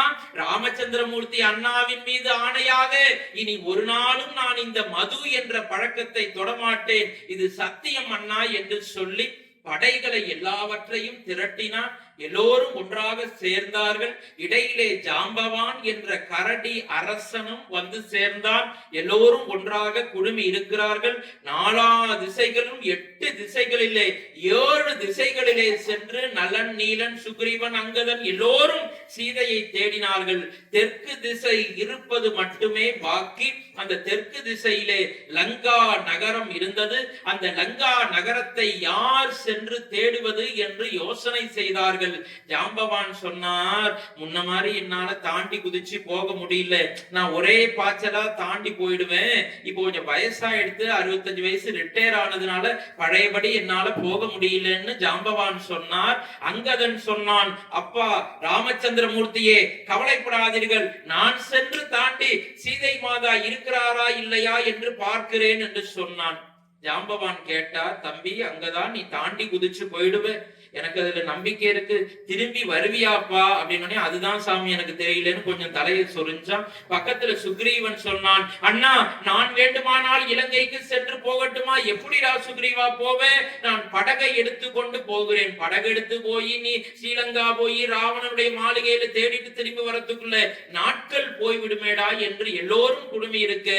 ஜாம்பவான் சொன்னார், அனுமானை அனுப்பலாம் ராமா என்று சொல்ல ராமச்சந்திரமூர்த்தி அனுமான 5 நிமிஷமா ராமச்சந்திரமூர்த்தி அனுமானை அழைக்க வர சொன்னார். ஆஞ்சநேய சுவாமி பாதத்தை தொட்டு வணங்கினார். தலைவரை பார்த்த உடனே பண்போடு பக்தியோடு இருந்தார். அனுமான், நீ சென்று இலங்கைக்கு சென்று சீதை மாதா இருக்கிறாளா என்று பார்த்துவிட்டு மீண்டும் வர வேண்டும் என்று சொல்ல, என்னால் அந்த தாண்டி குதிச்சு போகிற சக்தி இருக்கிறதா தலைவரை என்று கேட்டு ஜாம்பவான் அந்த சாப விமோசனத்தை நினைவுபடுத்தினார்.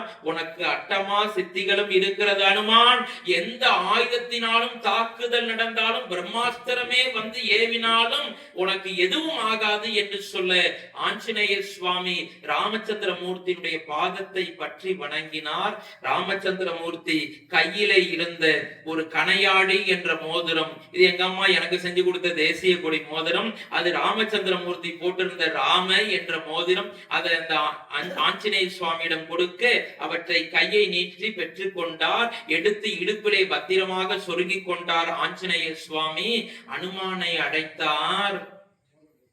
வலது காதிலே ஒரு ரகசியம் சொன்னார், இது உனக்கு சீதையை பார்க்கின்ற பொழுது தேவைப்பட்டால் பயன்படுத்திக் கொள் அனுமான் என்று யாருக்கும் தெரியாமல், வித்தியார்த்திகளுக்கும் தெரியாது, குரு முதல்வர் அண்ணாவுக்கும் தெரியாது, தாய்மார்கள் கேட்கின்ற அத்தனை பேருக்கும் தெரியாது, சிவகுமாருக்கும் நாளைக்குதான் தெரியும்.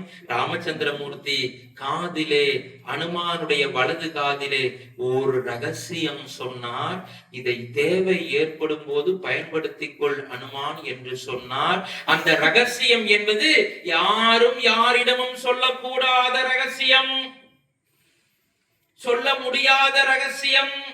அந்த ரகசியத்தை ராமச்சந்திரமூர்த்தி தன்னுடைய சீடனான அனுமானுடைய வலது காதிலே மட்டும் சொன்னார். இது ராமனுக்கும் அனுமானுக்கும் மட்டும் தான் தெரிந்தது. பக்கத்தில் இருக்கிற யாருக்கும் இது கேட்கல. சொல்ல முடியாத ரகசியம்.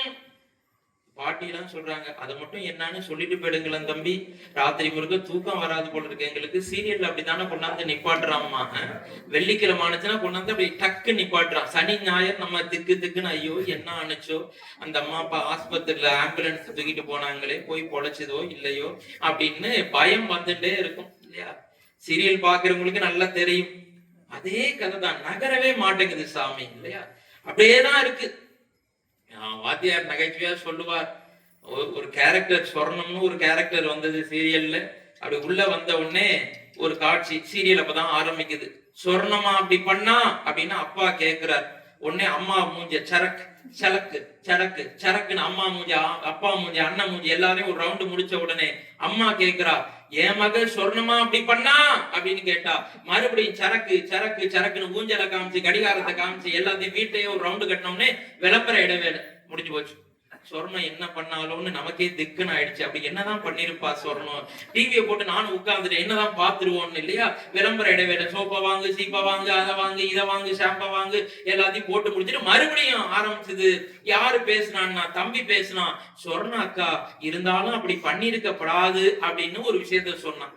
அப்பயும் சொல்லல, உடனே சரக்கு சரக்கு சரக்குன்னு முழுக்க ஒரு வீடியோ எடுத்து முடிச்சாச்சு. உடனே அண்ணன் வந்தான், இந்த சொர்ணம் பண்ண காரியத்துக்கு நான் அவளை ஓங்கி அரைஞ்சிருவேன் பாருன்னு சொன்னான். அப்பயும் மறுபடியும் சரக்கு சரக்குன்னு போனுச்சு. சீரியல் முடிஞ்சு போச்சு, தொடரும்னு போட்டான். திங்கட்கிழமை அன்னைக்கு கடைசி வரைக்கும் சொர்ணம் என்ன பண்ணானே தெரியலையப்பா அப்படிங்கிற மாதிரி இல்லையா?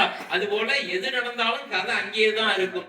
ஆனால் அன்பு தாய்மார்களே, நாமளும் ஒரு கதை சஸ்பென்ஸா வைப்போம். இப்ப எல்லாரும் இதுக்காவையாவது நீங்க வந்துடணும். நாளைக்கு சுந்தரகாண்டம் என்ற கடை பகுதி அண்ணன் பெரியவர்கள் தாய்மார்கள் வந்திருக்கிற சான்றோர்கள் தாய்மார்கள் கூட்டம் நிறைய இருக்குன்னா ரொம்ப சந்தோஷம். குரு முதல்வருக்கு ஒரு நன்றி. யாரு தாய்மார்களுடைய ஆதரவை பெறுகிறார்களோ அவர்கள் தான் ஆட்சியை பிடிக்கிறார்கள். ஆகவே இங்க சொற்பொழிவுக்கு தாய்மார்கள் கூட்டம் அவர்களுக்கெல்லாம் ஒரு கரவொலி கொடுத்து இந்த தாய்மார்களை பாராட்டும்படி அன்புடன் கேட்டுக்கொள்கிறேன். அன்பு வித்தியார்த்திகளே, தாய்மார்களை மறந்துடாதீங்க. ஒரு அன்பு கோரிக்கை, சிவகுமாருடைய அன்பு கோரிக்கை. நாளை தினம் சுந்தரகாண்டம் என்ற கதை பகுதி ராமாயணத்துல இந்த 7 நாளும் நீங்க வர கொஞ்சம் லேட்டா வந்திருக்கலாம். முதல் நாள் நான் வரல தம்பி, 2வது நாள் தான் வந்தேன், பரவாயில்ல. எப்ப வந்தாலும் சரி, வராவிட்டாலும் சரி, ராமாயணம் முழுவதுமாக கேட்ட பலனை நாளைக்கு ஒரு நாள் சுந்தரகாண்டம் கேட்டாலே கிடைக்கும். எப்படி சார் கிடைக்கும்? அதை நாளைக்கு தான் சொல்ல போறோம். ஆஞ்சநேயர் சுவாமி அந்த தனுஷ்கோடி என்ற பகுதிக்கு அருகாமையில் வந்தார். அங்கே மகேந்திர மலை என்ற மலை இருந்தது. அந்த மலையிலே வந்து கதாயுதத்தை வைத்து அப்படி நின்று கொண்டார். ஜெய் ஸ்ரீராம் என்று சொல்லி உருவத்தை பெரிய உருவமாக மாற்றி அப்படி ஜம்முன்னு நின்னார். தூரத்துல பார்த்தார், இலங்கை மாநகரம் தக தக தக தக தக என்று மின்னிக் கொண்டிருந்தது. ஆஞ்சநேயர் பார்த்தார், ஆஹா, எவ்வளவு அழகாக இலங்கையை ராவணேஸ்வரன் வடிவமைத்திருக்கிறான், எங்கு பார்த்தாலும் தங்கமாக இருக்கிறதே என்று மிகவும் மகிழ்ச்சி அடைந்தார். ஆஞ்சநேயர் சுவாமி மகேந்திர மலையிலே அப்படியே நின்று கொண்டிருக்கட்டும். நாளை தாய்மார்கள், நாளைக்கு ஒரு நாள் ஒரு அன்பு வேண்டுகோள், கொஞ்சம் நீங்க முன்னாடியே வந்துருங்கோ. சுந்தரகாண்டம் முழுமையாக கேட்டால் ராமாயணம் கேட்ட பலன் சத்தியமாக கிடைக்கும். ஞாபகம் வச்சுங்கோ. அப்படின்னா நாளைக்கு கேட்டுட்டு ஞாயிற்றுக்கிழமைக்கு வர வேண்டாமா தம்பின்னு கேட்காதீங்க. 6 நாள் வந்து நீங்க 7வது நாளும் ஒரு அட்டண்டன்ஸை போட்டுட்டு போங்க. 7வது நாள் ராமர் பட்டாபிஷேகம். அதனால சுந்தரகாண்டம் கதை விளையாட்டுக்காக சொல்லலாமா, மனசுல ஒரு பிரார்த்தனையை வச்சுக்கிட்டு வாங்க. ஆதி விநாயகருக்கு முன்பாக ஆஞ்சநேயர் பலகா கட்டையில அமர்ந்திருக்கிறார். கீழே கோலத்துல அவருக்கு முன்பாக சுந்தரகாண்டம் நாளைக்கு கொஞ்சம் முன்னாடி ஆரம்பிக்கும். இதே 8 மணிக்கு முடிச்சிருவோம். இன்னைக்கு கொஞ்சம் ஆரம்பிச்சதே 7:15. நாளைக்கு நாம கொஞ்சம் சீக்கிரம் வந்துருவோம். ஒரு 6:30, 6:25 இல்ல 35க்காவது நாம ஆரம்பிச்சிடணும். கதை கொஞ்சம் நிறைய இருக்கு. நீங்க இப்படிதான் சார் 1 ஹவர்னு சொல்றீங்க, ஆனா 1.25 மணி நேரம் இழுத்து போடுறீங்க அப்படின்னா கதையோட உணர்ச்சி வசப்படும் போது கொஞ்சம் நேரம் கூட போய் விடுகிறது. இடையிட ஈரான், அமெரிக்கா போன்ற உலக அரசியல வர்றதுனால தவிர்க்க முடியாமல் போய்விடுகிறது. அன்பு தாய்மார்களே, நாளைக்கு தயவு செய்து நாளைக்கு அவசியம் லேட்டா வராதீங்க. 6:30க்கு வீட்டுல விளக்கேத்திட்டு 35க்கு வந்துடுங்க. நான் வந்த உடனே அண்ணாவுடைய அனுமதியோடு நாளைக்கு 6:35க்கு ஆரம்பிச்சிருவோம். 7:35, 7:55, 8 மணிக்குள்ள சுந்தரகாண்டம் பூர்த்தி ஆயிடும். பெரிய கதை, ஒரு காண்டம் முழுவதும் இந்த 1.25 மணி நேரத்துல பார்க்கணும். எவ்வளவு டைம் போகும் பாருங்க. இடையில சுவாரஸ்யமா இருக்கும். ஆஞ்சநேய சுவாமியினுடைய அற்புத லீலைகள் நிறைந்தது சுந்தரகாண்டம். திருமணம் ஆகாதவர்களுக்கு, வரன் பார்த்து கொண்டிருப்பவர்களுக்கு இந்த சுந்தரகாண்டம் கேட்டால் சத்தியமாக சொல்லுகிறேன், அவர்களுக்கு நல்ல இல்லற வாழ்க்கை அமையும்.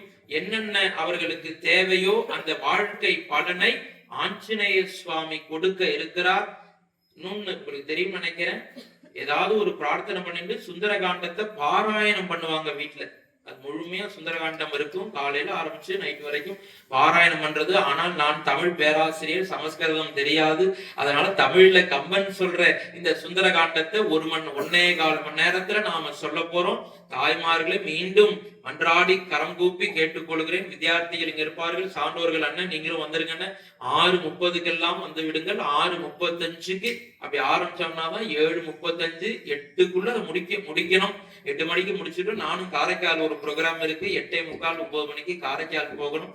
அடுத்த நாள் ஞாயிற்றுக்கிழமையோடு ராமச்சந்திரமூர்த்திக்கு பட்டாபிஷேகம்.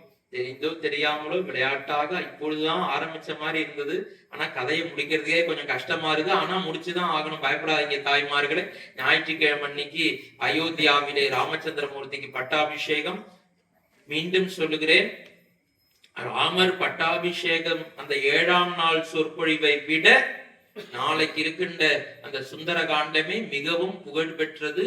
ராமாயண கதை முழுவதும் இதிலே வந்து விடுகிறது.